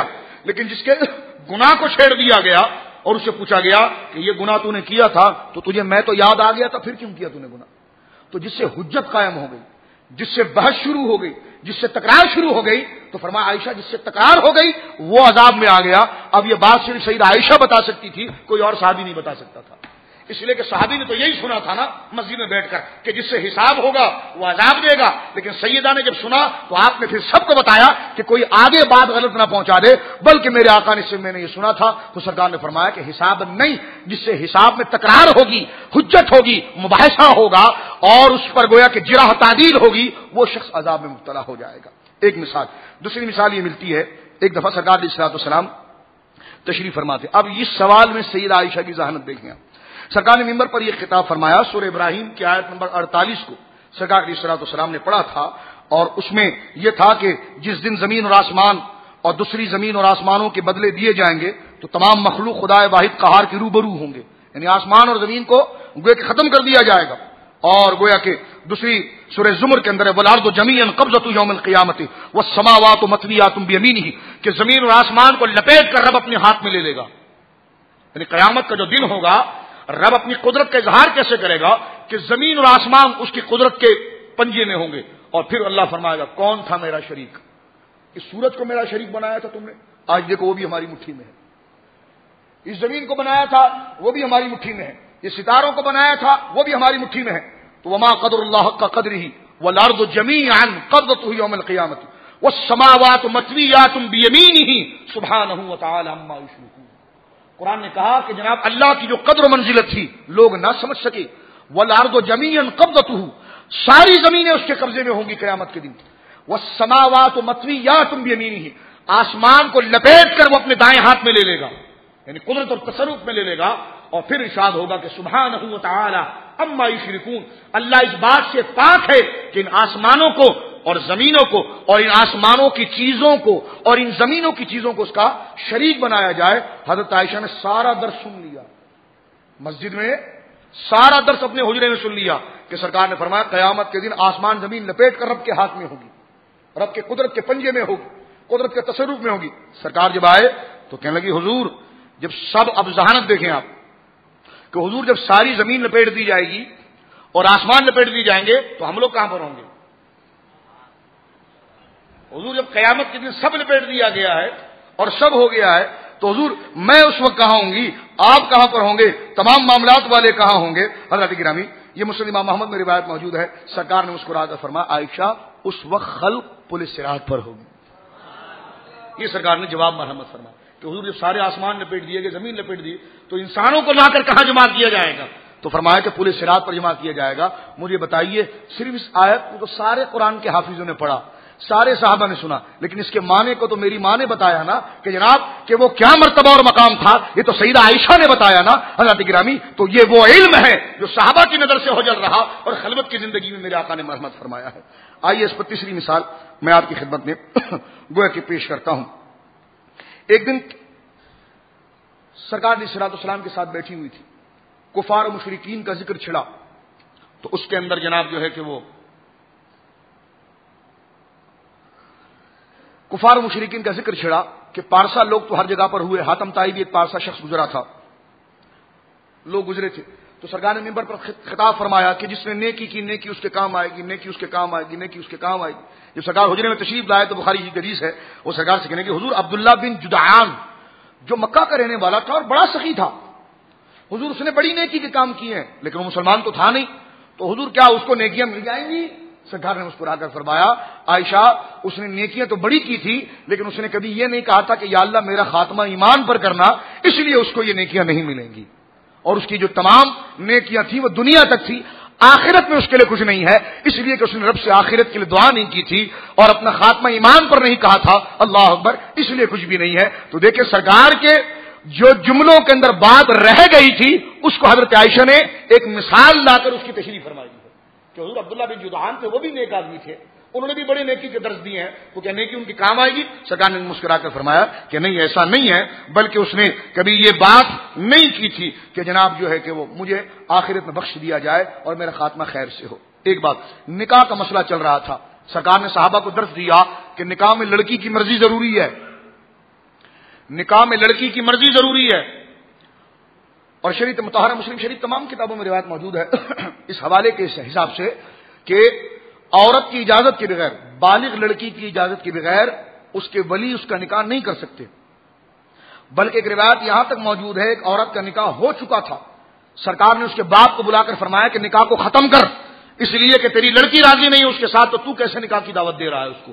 تو یہ بھی احادیث موجود ہے، سرکار نے عورت کو پورا اختیار دیا ہے، لیکن یہ صرف محض جائز ہے، لیکن اخلاق کے تقاضے یہ ہیں کہ والدین کا احترام کرنا چاہیے۔ شرعی مسئلہ اپنی جگہ پر ہے، اخلاق کے تقاضے یہ ہیں، لیکن شرعی مسئلہ یہ ہے کہ عورت سے اجازت لی جائے گی۔ سرکار کے صحابی پہنچے اور انہوں نے یہ بھی مسئلہ پوچھا کہ حضور میں ایک عورت سے شادی کرنا چاہتا ہوں، میں نے اس کو دیکھا نہیں ہے، تو حضور میں اس سے نکاح کیسے کروں گا؟ تو میرے آقا نے فرمایا کہ جس سے تو شادی کرنا چاہتا پہلے اسے دیکھ لے، پہلے اسے دیکھ لے، تاکہ تجھے بعد میں اختلاف نہ ہو۔ اور دیکھنے کی رسم کیسی ہے؟ اور وہ اس وقت ہوتی ہے کہ جس طرح کہ عموماً منگنی وغیرہ کے وقت ہوا کرتا ہے کہ جب وہ لڑکی آتی ہے اس کے والدین موجود ہوتے ہیں، خلوت نہیں ہوتی ہے، خلوت نہیں ہوتی ہے، لیکن یہ کہ جناب یہ ٹیلی فونوں پر گفتگو اور یہ موٹر سائیکلوں پر سفریں اور یہ حرام کاریاں، تو یہ لعنت کے مستحق ہیں، گناہ کے مستحق ہیں۔ ان خبیثوں کو شرم کرنی چاہیے کہ خدا کو جانتے ہوئے خدا کے غضب کو دعوت دیتے ہیں، اور خدا نے جس چیز کو حرام کہا ہے اس کی طرف راغب ہوتے ہیں۔ اور سب سے بڑی دیوس گیری آپ دیکھیں، سرکار نے فرمایا کہ وہ شوہر جس کی بیوی آزاد پھرے وہ دیوس ہے، وہ باپ جس کی بیٹی آزاد پھرے غیر شرعی پردے کے ساتھ پھرے تو جناب جو ہے کہ وہ دیوس ہے۔ اور دیوس وہ ہے، فرمایا کہ جس کو لفظ عربی کا ہے دیوس، فرمایا کہ وہ شخص ہے جسے جنت کی خوشبو بھی نہیں ملے گی۔ آج کہا جاتا ہے جی منگنی ہو گئی تو باپ کہتا ہے بیٹی جاؤ نا ذرا اس کے ساتھ پھر کر آ جاؤ، جاؤ ذرا ایک دوسرے کو تم جان لو گے، پھر کر آ جاؤ۔ تو یہ اتنا بڑا دیوس باپ ہے، اس باپ سے کوئی کہے یہ تم کیسی بات بولا؟ نہیں، یہ لڑکا بہت اچھا ہے۔ ہم نے کہا لڑکا اچھا ہے تو اس دیوس گیری سے بچنے کا ایک بہانہ تھا، منگنی کی بجائے نکاح ہی کر لیتے۔ جب اتنا اعتماد لڑکے پر اب ہے، منگنی تو آپ جانچ پڑتال کے لیے کرتے نا، ہوگا نہیں ہوگا، ہوگا نہیں ہوگا، تو جب لڑکے پر اتنا اعتماد ہو گیا ہے آپ کو کہ جناب لڑکی کو، اپنی جوان لڑکی کو آپ اس کے ساتھ بھیج رہے ہیں، تو غافل شخص نکاح ہی کر دیتا کہ خدا تو تجھ سے ناراض نہ ہوتا، اتنا بڑا عذاب تو تیرے سر پر نہ ہوتا۔ تو سیدہ عائشہ نے مسجد میں یہ مسئلہ سنا کہ سرکار فرما رہے ہیں کہ جناب عورت کی رضا شرط ہے، شرط ہے، شرط ہے۔ سرکار جب گھر تشریف لائے کتنا بڑا مسئلہ سیدہ عائشہ حل کر رہی ہیں، بخاری میں موجود ہے۔ کہا کہ حضور آپ نے یہ فرمایا کہ عورت کے پاس نکاح کے لیے جب پیغام جائے تو اس کی اجازت شرط ہے، تو حضور اس وقت تو عورت ذات شرما جاتی ہے، وہ منہ سے ہاں تو نہیں کہتی، اب وہ ہاں نہیں کہے گی تو اجازت کیسی ہوگی؟ سرکار نے کہا بہت بنیادی بات تم نے بولی عائشہ۔ سرکار نے فرمایا کہ اگر وہ خاموش بھی رہی تو اس کی اجازت ہے۔ جب اس کے مسئلے کو واضح رکھ دیا جائے کہ فلاں بن فلاں سے تمہارا نکاح کیا جا رہا ہے، اگر اس نے خاموشی اختیار کر لی، ارشاد ہوا کہ اس کی خاموشی ہے تو وہی اجازت ہے، تو شریعت مطہرہ کا یہ جز جو اجرا ہوا ہے شریعت میں، یہ صدقہ میری ماں سیدہ عائشہ کا ہے۔ تو یہ خواتین پر کتنا بڑا احسان ہے، اور حیا اور پردے کی کتنی بڑی یہ نظیر ہے، یہ میں نے آپ کے سامنے 7ویں مثال پیش کی ہے۔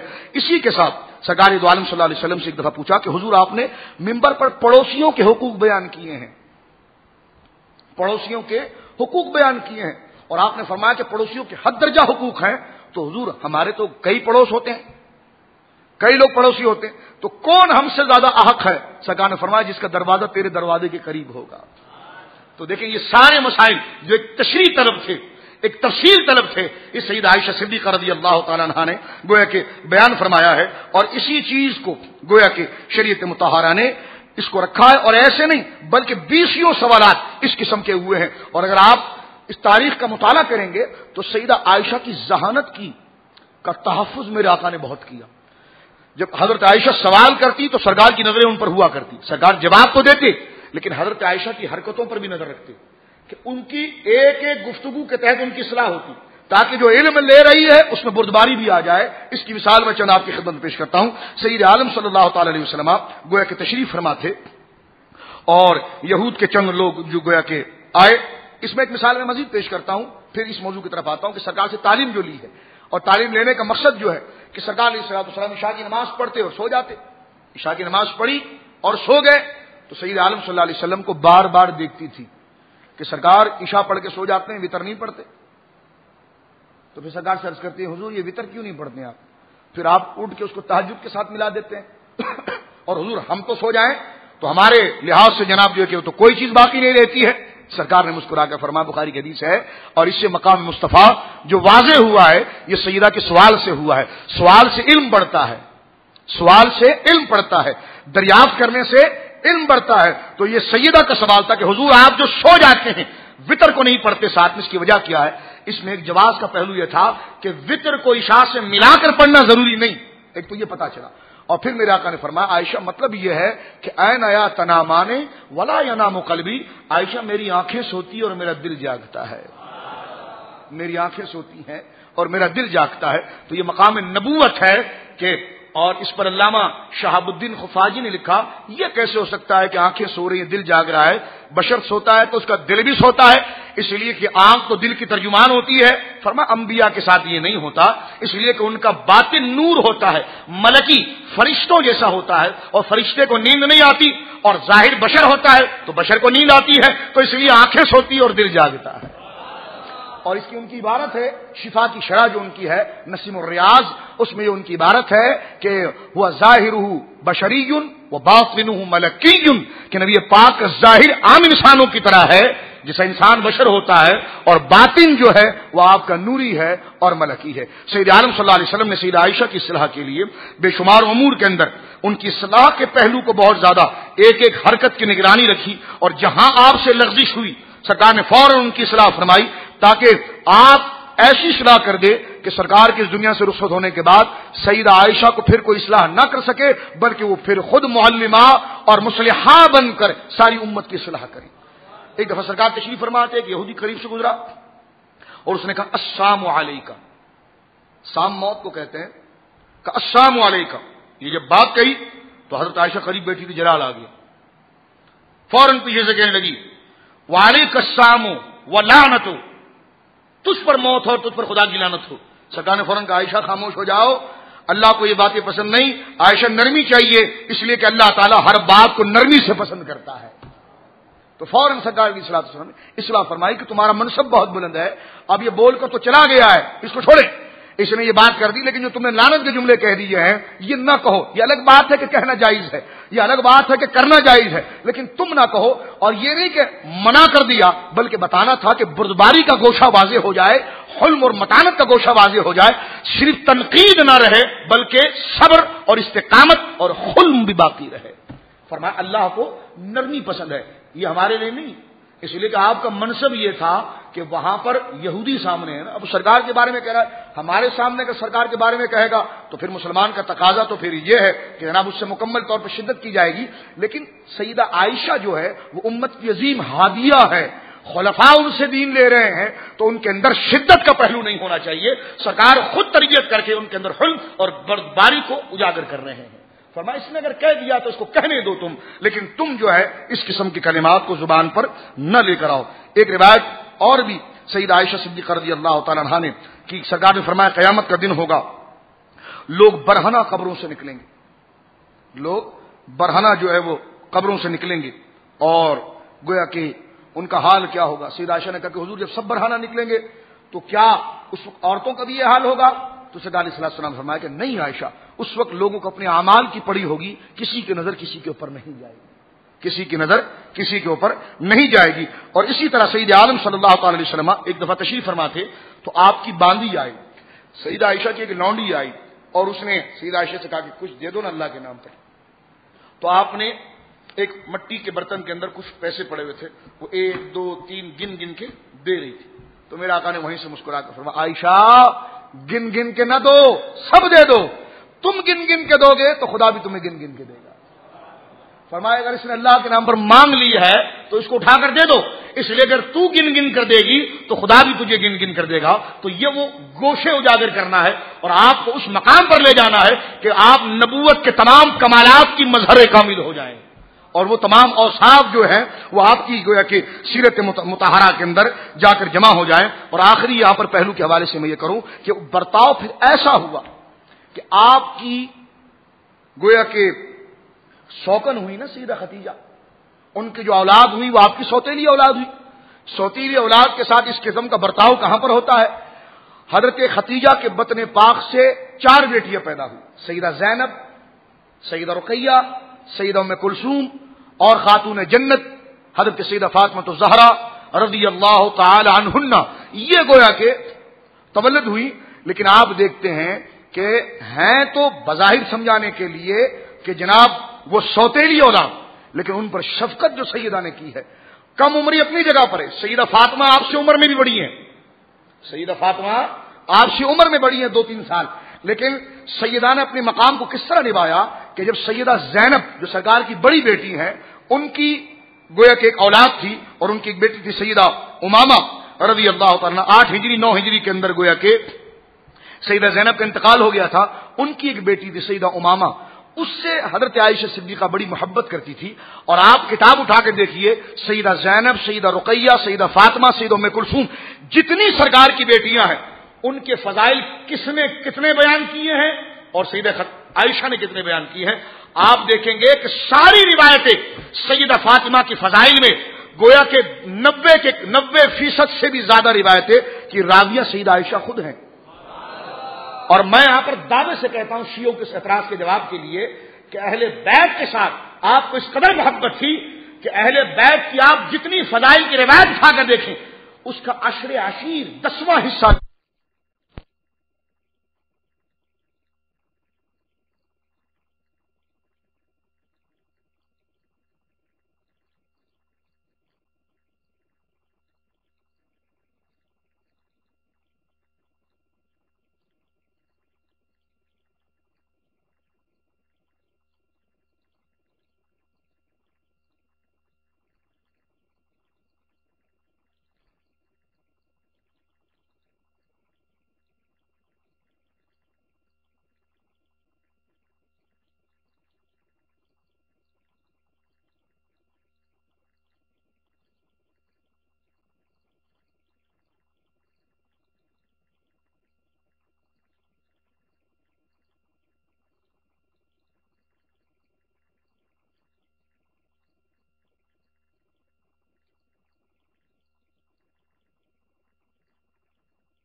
اللهم صل على درد پاک اللهم صل على سيدنا وحبيبنا ونبينا ومولانا محمد معدن الجود والكرم منبع العلم والحلم والحكم وآله وصحبه وبارك وسلم صلاة وسلاما عليك يا سيدي يا حبيبي يا رسول اللہ۔ حضرت گرامی اسی حوالے سے گفتگو چل رہی تھی کہ اہل بیت کے فضائل میں جس قدر روایات ہیں، توجہ ہے آپ کی، اہل بیت کے فضائل میں چاہ رہا ہوں کہ حضرت عائشہ پر ان موضوعات سے ہٹ کر گفتگو کی جائے جو عام زیر بحث آتی ہیں، اس لیے چند احادیث کو ہم نے جمع کر کے آپ کی خدمت میں رکھا ہے۔ اہل بیت کے فضائل کی جو روایات ہیں اس کا عشر عشیر 10واں حصہ کسی صحابی نے بیان کیا ہوگا۔ پورے فضائل اگر آپ کتاب اٹھا کر دیکھیں تو سیدہ عائشہ اس کی راوی ہے۔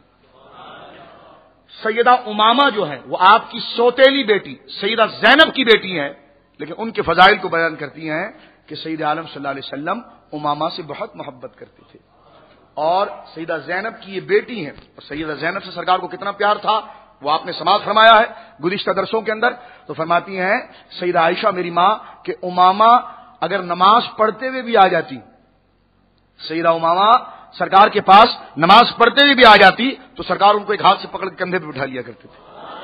تو دیکھیں کتنی بڑی فضیلت ہے سیدہ زینب کی بیٹی کی فضیلت کے لیے۔ آپ اپنی بات تو نہیں کر رہی، یہ تو گھر کی بات تھی، آپ نے اپنی آنکھوں سے دیکھا تھا نا، اس کو تو آنکھوں سے دیکھا تھا، حضرت ابوبکر نے تو نہیں دیکھا تھا، حضرت عمر نے تو نہیں دیکھا تھا، حضرت علی نے تو نہیں دیکھا تھا، کسی نے نہیں دیکھا تھا، آپ چاہتی تو بات دبا جاتی، لیکن آپ سے متصور نہیں۔ آج گویا کہ عام شخص اہل بیت کا شیدائی ہے تو جس کے سامنے قرآن میں اہل بیت کی ترانے گائے گئے ہیں اور بیان کیے گئے ہیں، اور میری ماں تو خود اہل بیت کی سب سے بڑی حقدار ہیں سیدہ عائشہ صدیقہ رضی اللہ تعالیٰ عنہا، تو ان کے دل میں اہل بیت کا بغض کیسے ہو سکتا ہے؟ یہ فدق مدد یہ سب ڈرامے ہیں اور یہ شیعوں کی پھیلائی بھی غلط روایات ہے۔ اصل وہ چیز ہے کہ جتنی مدحت کی باتیں ہیں وہ میری ماں سیدہ عائشہ نے اہل بیت کی تاریخ میں کہی ہیں۔ تو سیدہ امامہ کے متعلق بھی گویا کی بات موجود ہے۔ آپ سن کر حیران ہوں گے جب سیدہ فاطمہ کے نکاح کی بات آئی تھی، سیدہ فاطمہ آپ سے عمر میں بڑی تھی اور 1 سے 1.5 سال آپ لوگ ایک ہی گھر میں رہے ہیں، ماں بیٹیاں ایک ہی گھر میں رہی ہیں۔ کوئی تاریخ کا ایک حوالہ آپ پیش کر دیجئے کہ سیدہ عائشہ اور سیدہ فاطمہ میں کبھی چپکلش ہوئی ہو، لے آئیے، کوئی ایک حوالہ لے آئیے صحیح روایات کے ساتھ، کوئی نہیں ملے گا آپ کو، بلکہ یہ ملے گا کہ جس وقت حضرت علی کی طرف سے گویا کہ پیغام آ گیا اور سیدہ فاطمہ کے نکاح کی بات ہو گئی تو سرکار علیہ الصلوۃ والسلام، ابھی تو ماں بن رہی ہے نا، ماں ہے، تو سرکار علیہ الصلوۃ والسلام نے سیدہ کو بلایا اور کہا بیٹی کی تیاری نہیں کرو گی؟ تو عرض کی کہ حضور فاطمہ کہاں جائیں گی؟ ان کو کہیں قریب رکھیے گا۔ سرکار نے فرمایا عائشہ انشاءاللہ فاطمہ کا گھر قریب ہوگا۔ پھر خود کہتی ہیں میرا دل بڑا خوش ہوا کہ سرکار نے میرے پڑوس میں ہی گھر دلایا، اور میں نے حضور سے کہا تو سرکار نے ایک ہی دیوار کا فرق تھا، سرکار نے اس دیوار میں کھڑکی نکال دی تھی، تو میں اکثر اس کھڑکی سے فاطمہ سے باتیں کیا کرتی۔ تو یہ سیدہ عائشہ صدیقہ رضی اللہ تعالیٰ عنہا کا مقام ہے اور سیدہ سے محبت کے تقاضے ہیں۔ آپ دیکھیے اہل سنت کی ساری کتاب موجود ہیں کہ تکیہ آپ نے بنایا کھجور کی شاخوں کو جمع کر کے، بستر آپ نے تیار کیا، سیدہ فاطمہ کے گھر کو مٹی سے آپ نے اپنے ہاتھوں سے لیپا ہے اور خود گھر کو تیار کیا ہے۔ تو یہ مقام سیدہ عائشہ صدیقہ رضی اللہ تعالی عنہا کا ہے کہ جناب ایک ہی، اور سرکار سے کہا کہ حضور کو دریچہ بنا دیجئے، تو سرکار علیہ الصلوۃ والسلام نے ایک شغاف، ایک کھڑکی نما بنا دی، اور اکثر سیدہ عائشہ اور سیدہ فاطمہ وہاں کھڑے ہو کر ایک دوسرے کے حال و احوال پوچھا کرتی تھی۔ اگر آپ دیکھیں تو حدیث پاک کے اندر آتا ہے اور ساری باتیں موجود ہیں کہ بیٹی کی تعریف میں کیسی فرماتی۔ سیدہ فاطمہ کے متعلق کہتی ہیں کہ میں نے حضور کو علیہ الصلوۃ والسلام کسی سے اتنا پیار کرتے ہوئے نہیں دیکھا کہ جس طرح سرکار سیدہ فاطمہ سے محبت کرتے تھے۔ اس حدیث کو کس نے بیان کیا؟ حضرت عائشہ نے بیان کیا۔ فرمایا میں نے کسی کو سرکار کی شبیہ میں اور سرکار کی طرح نہیں دیکھا، فاطمہ کو دیکھا سلام اللہ علیہا کہ وہ چلتی تھی تو سرکار کی طرح چلتی تھی، وہ ہاتھ اٹھا کر گفتگو کرتی تو یوں لگتا ہے جیسے سرکار بول رہے ہیں، ان کا گویا کہ سارا معاملہ سرکار کی طرح تھا۔ اس کی راویہ کون ہے؟ سیدہ عائشہ ہے۔ فرماتی ہے کہ میں نے اپنی آنکھوں سے دیکھا کہ جب گھر آ جاتی فاطمہ تو سرکار اپنی جگہ سے کھڑے ہو جایا کرتے تھے، ان کی جبین مقدس کو بوسہ دیتے اور گویا کہ اپنی چادر بچھاتے اور اس پر سیدہ فاطمہ بیٹھا کرتی، اور فرماتی ہیں کہ جب سرکار ان کے گھر جایا کرتے تو وہ کھڑی ہوتی اور سرکار کے دست مبارک پر بوسہ دیتی اور وہ سرکار کو اپنی جگہ بٹھایا کرتی۔ اس محبت اور شفقت کو کس نے بیان کیا؟ شیعوں نے؟ حضرت عائشہ نے بیان کیا۔ کس نے بیان کیا؟ حضرت عائشہ نے بیان کیا۔ اب اس کو لے جا کر اہل بیت سے ٹکراؤ کرنا یہ سراسر خباثت ہے، اور ہمارا نہ یہ منصب ہے بلکہ یہی ہے کہ جب تم نے چند باتیں دیکھ کر، قرآن کی چند آیتیں دیکھ کر اہل بیت کے عاشق بن گئے ہو، ان کے سامنے تو وہ آیتیں اتری ہیں اور وہ خود اس خاندان کی ہیں، وہ خود گویا کہ اس گھرانے کی ہے۔ تو حضرات گرامی، اور ایک بات یوں ہے کہ سرکار علیہ الصلوۃ والسلام کے وصال کا جو وقت تھا تو سیدہ فاطمہ آئیں تو ساری ازواج مطہرات بیٹھی، لیکن سیدہ عائشہ خود اٹھی اور ان کو ہاتھ سے پکڑ کر سرکار کے پاس لے کر آئی، سرکار کے پاس، صحیح بخاری موجود ہے، سرکار علیہ الصلوۃ والسلام کے پاس لے کر آئی اور سرکار کے پاس بٹھائی تو سرکار علیہ الصلوۃ والسلام نے آپ کے گویا کہ دائیں کان میں کچھ کہا تو آپ رونے لگی، بائیں میں کچھ کہا تو آپ ہنسنے لگی۔ اب یہ معاملہ ختم ہو گیا۔ سیدہ عائشہ نے کہا بیٹی بتاؤ نا کیا بات تھی؟ کہ سرکار نے بھی منع کر دیا ہے۔ فرمایا ٹھیک ہے۔ سرکار کا وصال شریف ہو گیا۔ اس کے بعد حضرت عائشہ نے کہا کہ دیکھو میں تمہاری ماں ہوں۔ یہ پوری حدیث کی راویہ سیدہ عائشہ ہے، یہ پورے واقعے کو سیدہ عائشہ خود بیان کر رہی ہیں کہ فاطمہ نے مجھے منع کر دیا کہ میں نہیں بتاؤں گی۔ اس بات کو بھی سیدہ عائشہ نے بولا۔ فرمایا کہ جب سرکار کا وصال شریف ہو گیا تو میں نے فاطمہ سے کہا فاطمہ میں تمہاری ماں ہوں، مجھے بتاؤ سرکار نے تم سے کیا کہا تھا؟ تو سیدہ رو کر کہنے لگی کہ جناب مجھے سرکار نے دائیں کان میں یہ کہا تھا کہ میں تم سے رخصت ہونے والا ہوں۔ تو کہا کہ میں رونے لگی۔ فرمایا مجھ سے بائیں کان میں یہ کہا کہ میرے اہل و عیال میں سب سے قریب تم ہی ملو گی۔ اور ایک روایت یہ ہے کہ تمہیں یہ فضیلت کافی نہیں کہ اللہ نے تمہیں تمام عورتوں کے اوپر فضیلت عطا فرمائی ہے۔ طبرانی میں یہ بھی حدیث ہے کہ عائشہ فاطمہ رو نہیں کہ تمہارے لیے کافی نہیں کہ خدا نے تیری ساری اولاد جو قیامت تک پیدا ہوگی سارے اہل بیت کو بخش دیا ہے۔ تو فرمایا کہ میں اس پر خوش ہو گئی۔ تو اس حدیث کے روایت کرنے والی کون ہے؟ سیدہ عائشہ۔ ایک دفعہ میری ماں حضرت عائشہ بیٹھی ہوئی ہے، پردے سے دیکھ رہی ہیں کہ حضرت علی بیٹھے ہیں، حضرت ابوبکر بیٹھے ہوئے ہیں۔ تو حضرت علی کچھ بات کر رہے ہیں کسی سے، لیکن حضرت ابوبکر جو ہے ٹکٹکی باندھ کر حضرت علی کو دیکھ رہے ہیں۔ اب تو باپ کی بات آ گئی، اب تو باپ کی عزت کی بات آ گئی، باپ کے منصب کی بات آ گئی۔ حضرت ابوبکر بیٹھے ہیں، آپ پردے کے اندر ہیں، حضرت علی سامنے بیٹھ کر کسی سے گفتگو کر رہے ہیں اور ٹکٹکی باندھ کر صباح المحرقہ کے اندر ابن حدر دے رہے تھے۔ تو میری ماں اندر سن رہی تھی، تو کہنے لگے کہ جناب سرکار نے 4 عمرے کیے اور ایک عمرہ سرکار نے رجب میں کیا۔ تو ایک صحابی بیٹھے تھے، انہوں نے کہا نہیں آپ نے ٹھیک نہیں کہا، سرکار نے کوئی عمرہ رجب میں نہیں کیا۔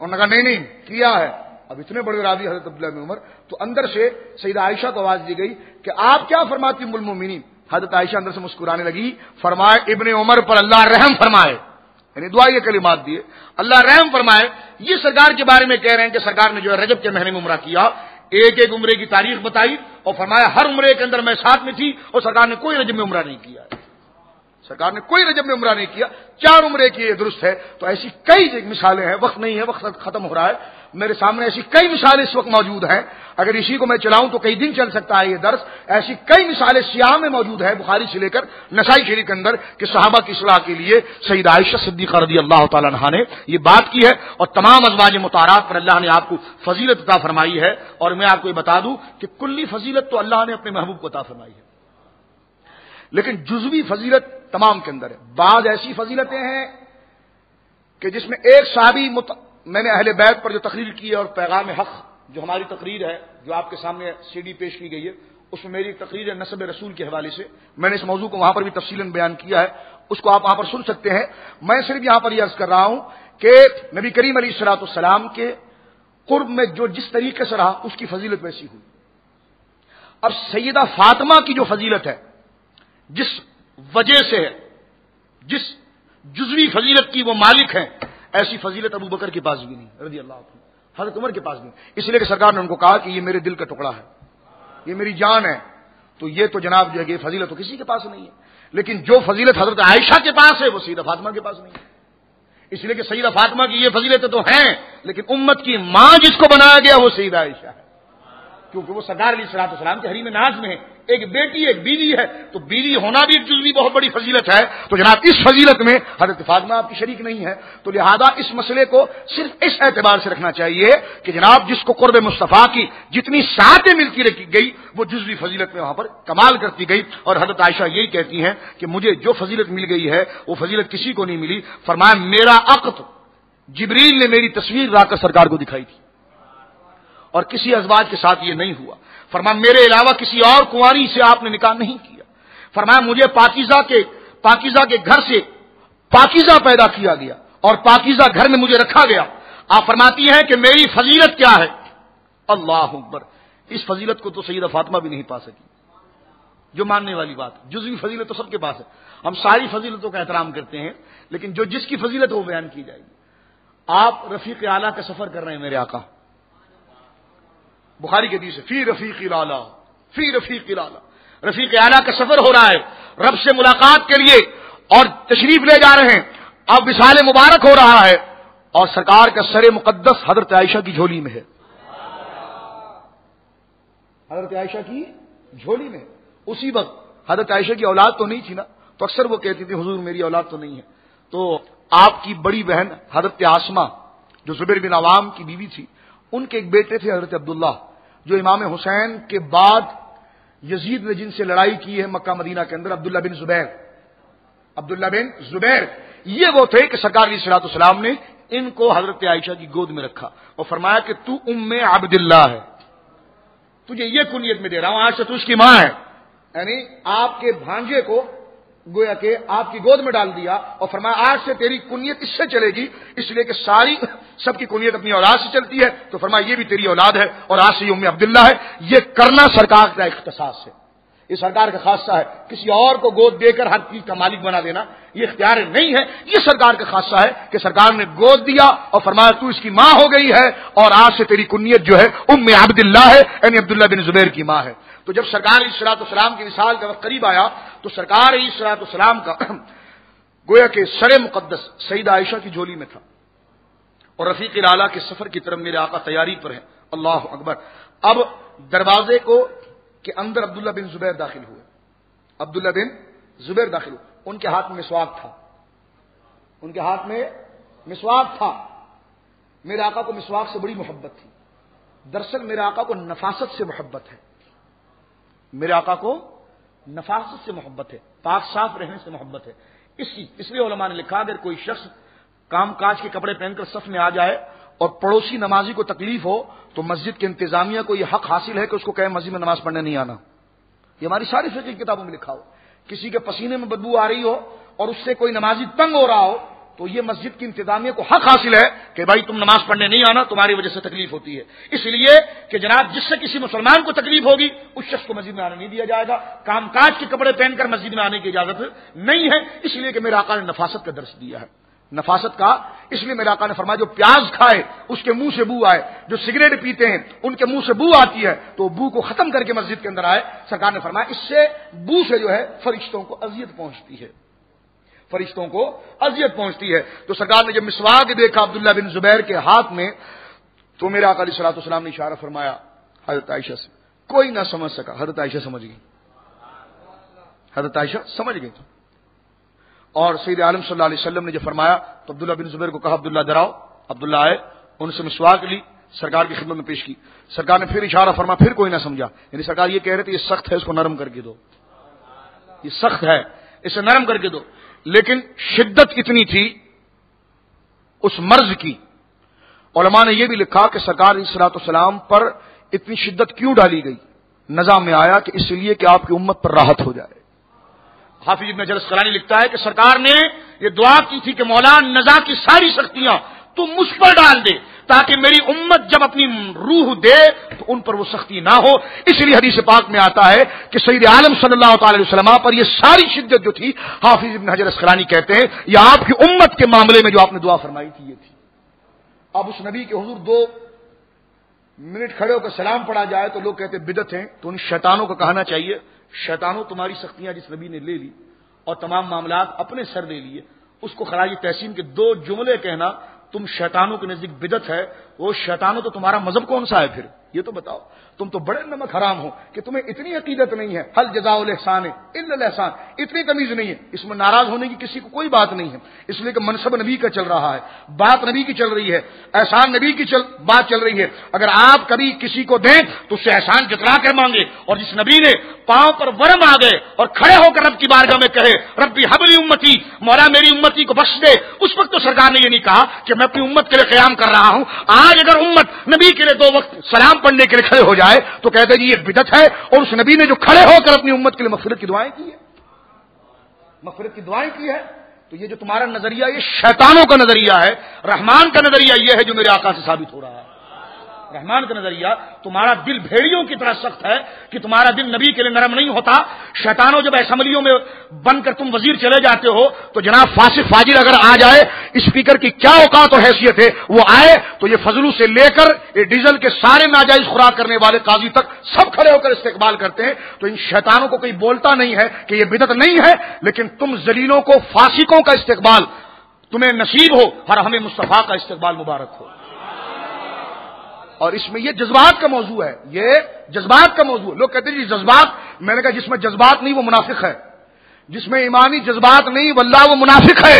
ہم تو کہہ رہے ہیں حضرت عمر تو سر اتار لیا کرتے تھے، وہ تو گردن صاف کر دیا کرتے تھے، وہ تو معاملہ واضح کر دیا کرتے تھے، تو جذبات تو انسان کے جسم کا عنصر ہے، اس سے تو انسان معطل نہیں ہو سکتا۔ لوگ کہتے تھے جذبات ہے، میں نے کہا جذبات رو کر مانگو، جسے یہ جذبات نہیں ملے اسے ایمان نہیں ملا، اسے ایمان نہیں ملا، جسے یہ جذبات مل گئے اسے سب کچھ مل گیا، اسی لیے اسی فدائیت کا نام جو ہے وہ ایمان ہے۔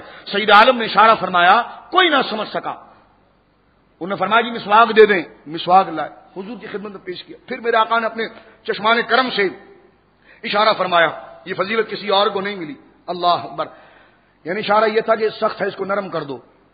تو سیدہ عائشہ کہتی میری وہ فضیلت ہے کہ جب سرکار رفیق اعلیٰ کا سفر کر رہے تھے اور اپنے آپ کو اپنے رب کے حضور کر رہے تھے، اللہ اکبر، تو اس وقت میں نے اپنا لعاب جو تھا، میں نے جب مسواک کو چبایا تو اس مسواک کے اوپر میرا لعاب لگا تھا۔ فرماتے ہیں میری فضیلت یہ ہے کہ جب سرکار علیہ الصلوۃ والسلام رفیق اعلیٰ کا سفر کر رہے تھے تو آپ کی زبان پر رب کی تعریف تھی اور میرا لعاب شامل تھا۔ ایسی فضیلت کس کے پاس ہے؟ کسی کے پاس نہیں۔ تو یہ وہ جزوی وہ عظیم فضیلت ہے میری ماں سیدہ عائشہ صدیقہ رضی اللہ تعالی عنہا کی ہے کہ جناب ایسی فضیلت خدا نے کسی کو مرحمت نہیں فرمائی۔ اور واقعہ افق جو ہے، وقت نہیں، میں 2 جملوں میں اس کو حل کر دیتا ہوں کہ جب آپ پر تہمت لگانے کی کوشش کی گئی تھی، تہمت لگانے کی کوشش کی گئی منافقین عبداللہ بن ابی کی طرف سے، اور بعض منافقین آج مناظروں میں ہمیں وہ اس بات کا تانا بھی دیتے ہیں، لیکن میرے آقا نے اس تانے کو برداشت کیا ہے، ہم بھی برداشت کرتے ہیں۔ ہم بھی برداشت کرتے ہیں. منافق آج بھی گوئے مناظروں میں یہ سوالات کو اٹھاتے ہیں، لیکن بولتے جی حضور کو علم غیب تھا تو بتایا کیوں نہیں؟ سرکار علیہ الصلوۃ والسلام کی اہلیہ پر جب الزام لگا، میں نے کہا تم اپنی ماں کے بارے میں کیا کہتے ہو یہ بتاؤ. سب پوچھو تم اپنی ماں کے بارے میں کیا کہتے ہو؟ مجھے پارسا ہے. میں نے کہا لعنت ہو تم پر کہ تم اپنی ماں کی پارسائی کا علم، تم نے دیکھا اپنی ماں کو کبھی؟ پارسائی کی کیا چیز دیکھ لی؟ تو کہا جی ہمیں علم ہے ہماری ماں پارسا. میں نے کہا لعنت ہو تم پر کہ تم اپنی ماں کو پارسا کہہ رہے ہو اور رسول سے پوچھ رہے ہو کہ اس کی بیوی پارسا تھی کہ نہیں تھی. لعنت ہے تم پر کہ جناب تم اتنے بے غیرت ہو چکے ہو کہ جو منافقوں کی زبان ہے تم اللہ کے نبی کے لیے استعمال کر رہے ہو. سمجھ رہے میری بات؟ اپنی ماں کو تو تم گویا کہ سرخاب کے پر لگا کر پارسا کہہ رہے ہو کہ میری ماں پارسا ہے، تو تجھے کس بات کا علم ہے؟ اور نبی کی بیوی کی پارسائی کی خبر نبی کو نہیں ہے. معاذ اللہ. میرے آقا کے سامنے جب عبداللہ بن ابی نے بکواس کی تو صحابہ کرام کو سرکار نے فرمایا، بخاری کی حدیث ہے، واللہ ما علمت لاہلی الا خیرا. یہ علم نہیں تو اور کیا ہے؟ میرے آقا کہتے ہیں میں اپنی بیوی کے بارے میں جو علم رکھتا ہوں وہ پاکیزگی کا رکھتا ہوں. یہ بخاری کی حدیث ہے، واللہ ما علمت لاہلی الا خیرا. اور میں اپنی بیوی کے بارے میں جو علم میں جو علم رکھتا ہوں اور جو مجھے علم ہے وہ پاکیزگی کا علم ہے. لیکن میرے آقا نے اپنی زبان سے نہیں کہا. اگر کہتے تو تم جیسے یزید کہتے حدیث ضعیف ہے، حدیث ضعیف ہے، حدیث ضعیف ہے.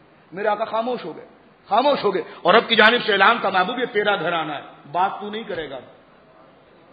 لوگوں نے ہم کو گالیاں دی، ہم نے کچھ نہیں کہا، لیکن جو تیرے گھرانے کو چھیڑے گا قیامت تک اس کو برہنہ کر دیں گے، اس کو لعنت کا مستحق کر دیں گے. آپ قرآن اٹھا کر پڑھیے، میں چیلنج کرتا ہوں آپ کو. اللہ اکبر. یہ نبی کے خاندان کی فضیلت ہے. پورا قرآن پڑھے. بت پرستی خدا کو گالی دینا ہے. حدیث پاک میں آیا کہ جس نے بت پرستی کی اس نے خدا کو گالی دی.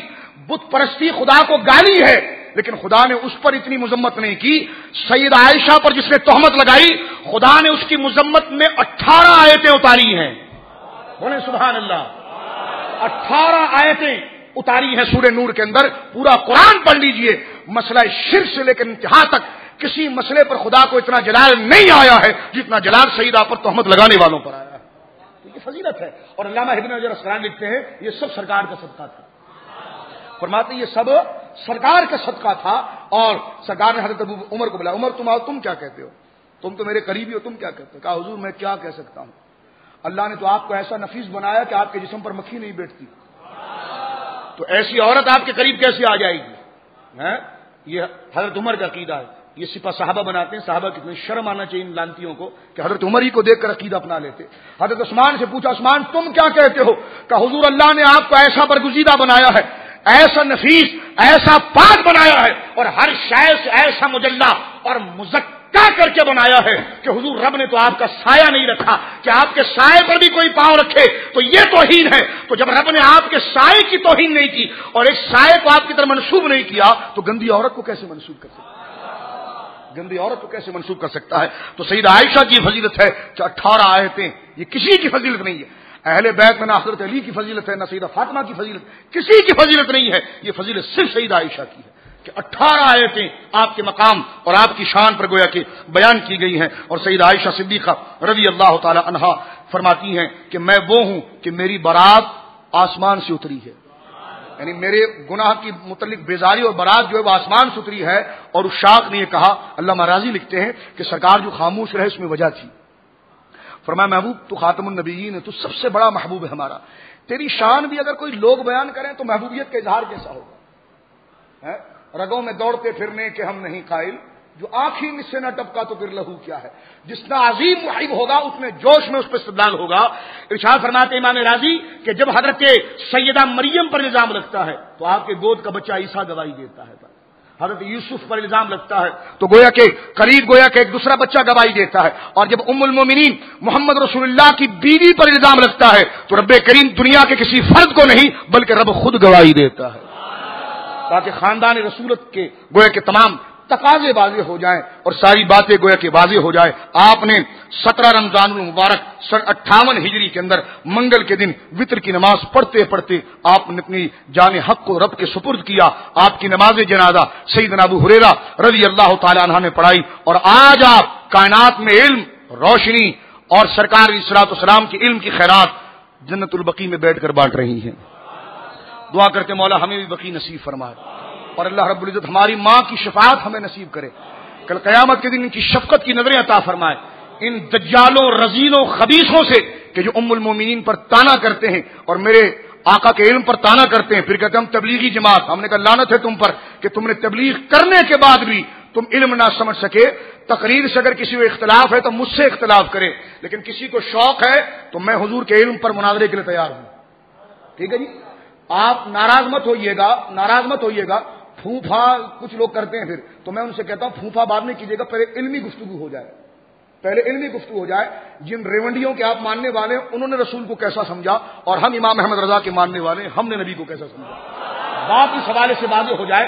حق یہی ہے کہ چلے گی اس کی جو اللہ کے محبوبوں کی عزت کرے گا. بس ہماری زندگی کا منشور یہی ہے. کامیاب خدا کی بارگاہ میں وہ ہوگا جو اللہ کے محبوب اور اس کے خاندان کا احترام کرے گا، جو اس کے محبوبوں کا احترام کرے گا. کہ ثابت ہوا کہ جملہ فرائض شروع ہیں، اصل اصول بندگی استاجور کی ہے. مولا ہمیں غیرت ایمانی عطا فرما، ایمانی جذبات عطا فرما. مولا ہمیں دینی حمیت اور غیرت عطا فرما. میری ماں ام المومنین سیدہ عائشہ کو ہم سے راضی فرما. مولا کریم سیدہ عائشہ کا صدقہ ہم تمام بھکاریوں پر، ہم تمام سوال کرنے والوں پر نازل فرما. ان کی خیرات ہمیں مرحمت فرما، ان کے علم سے ہمیں حصہ عطا فرما. وہ تو ہماری ماں ہے، ماں تو بچے کو 70 گنا زیادہ پیار کرتی ہے. مولا ان کی چشمان کرم سے ہمیں بھی بہرمند فرما، ان کی شفقت سے ہمیں بھی بہرمند فرما. مولا کریم کبھی یوں ہو کہ وہ خواب میں تشریف لائیں اور ہمارے سروں پر شفقت کا ہاتھ پھیریں اور کہے گھبرانا نہیں، میں تمہارا ہاتھ پکڑ کر سرکار کے پاس لے جاؤں گی. مولا ایسا کرم ہم پر ہو جائے اور ہمارے تمام گناہ معاف ہو جائے. ہمارے دل کی سختیوں کو مولا سیدہ کے نرمی کی بدل سے نرم فرما دے. ہمارے دلوں کی کالیکیوں کو مولا سیدہ کے ایمان کے نور سے مستنیر فرما دے. مولا یہاں پر جو حاضرین بیٹھے ہیں اپنا قیمتی وقت دیتے ہیں، مولا سیدہ کے فیضان سے تمام کے خالی دامنوں کو مرادوں سے بھر دے. مولا کریم کوئی قرض کے بار تلے دبا ہے، اس کو قرض سے سبکدوشی عطا فرما. مولا کریم کوئی مال کے بحران میں پھنسا ہوا ہے، مولا کریم ان کے مالوں کو ان تک دوبارہ لوٹا دے. مولا کریم کوئی فقر و فاقے میں پڑا ہوا ہے، مولا کریم اس کے لیے وسعت نصیب فرما دے. مولا کریم سیدہ کا صدقہ اور سیدہ کی برکت سے ہمیں عافیت والی عمر عطا فرما دے، عافیت والی شہرت عطا فرما دے، عافیت والا مال عطا فرما دے، عافیت والی عمر عطا فرما دے. مولا کریم دل و دماغ کا سکون عطا فرما دے، دل و دماغ کا سکون عطا فرما دے. مولا سیدہ کے نالین کی برکت سے ہمیں اسلام کا سکون عطا فرما دے، قرار عطا فرما، استقامت عطا فرما، ہماری زبانوں پر حلاوت عطا فرما. پوری زندگی ہمیں ہمارے بچوں کو مولا سیدہ کی یاد میں گزارنے کی توفیق عطا فرما. ہمارے دلوں پر سیدہ کی محبت کی جاگیر کو نافذ فرما. ہمارے دلوں کو ان کے قبضے میں مرحمت فرما. مولا ہمارے دلوں پر تیرے محبوبوں کا روب عطا فرما، ان کی برکت عطا فرما. آئیے سرکار علیہ الصلوۃ والسلام کی بارگاہ میں سیدہ سے یعنی بقی سے گزر کر جاتے ہیں، بقی سے گزر کر جاتے ہیں. دروازے کے سامنے میری والدہ، میری ماں، ہم تمام کی ماں سیدہ عائشہ صدیقہ رضی اللہ تعالیٰ عنہا، جو ان کو ماں نہ مانے وہ منافق ہے، جو ان کو ماں نہ کہے وہ منافق ہے. وہ دروازے کے سامنے سر مقدس بالکل گنبد خضرا کے سامنے. آئیے پہلے اپنی ماں کی خدمت میں حاضری دے کر وہاں سے سرکار علیہ الصلوۃ والسلام کی بارگاہ میں استغاثہ کرتے ہیں. هو الحبیب الذی ترجا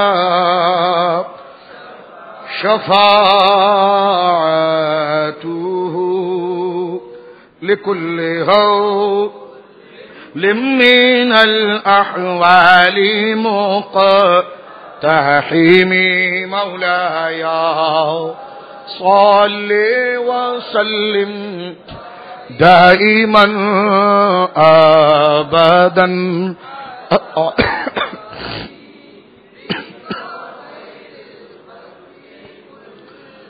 ربنا تقبل منا انك انت السميع العليم وتب علينا يا مولانا انك انت التواب الرحيم. وصلى الله على خير خلقه محمد وعلى اله وصحبه اجمعين برحمتك يا ارحم الراحمين. لا الہ الا اللہ محمد رسول. کل سے انشاءاللہ العزیز بخاری شریف کتاب الایمان کا دوبارہ ابتدا کریں گے اور درس کی تسلسل تقریباً 1 گھنٹے کے قریب ہوگا.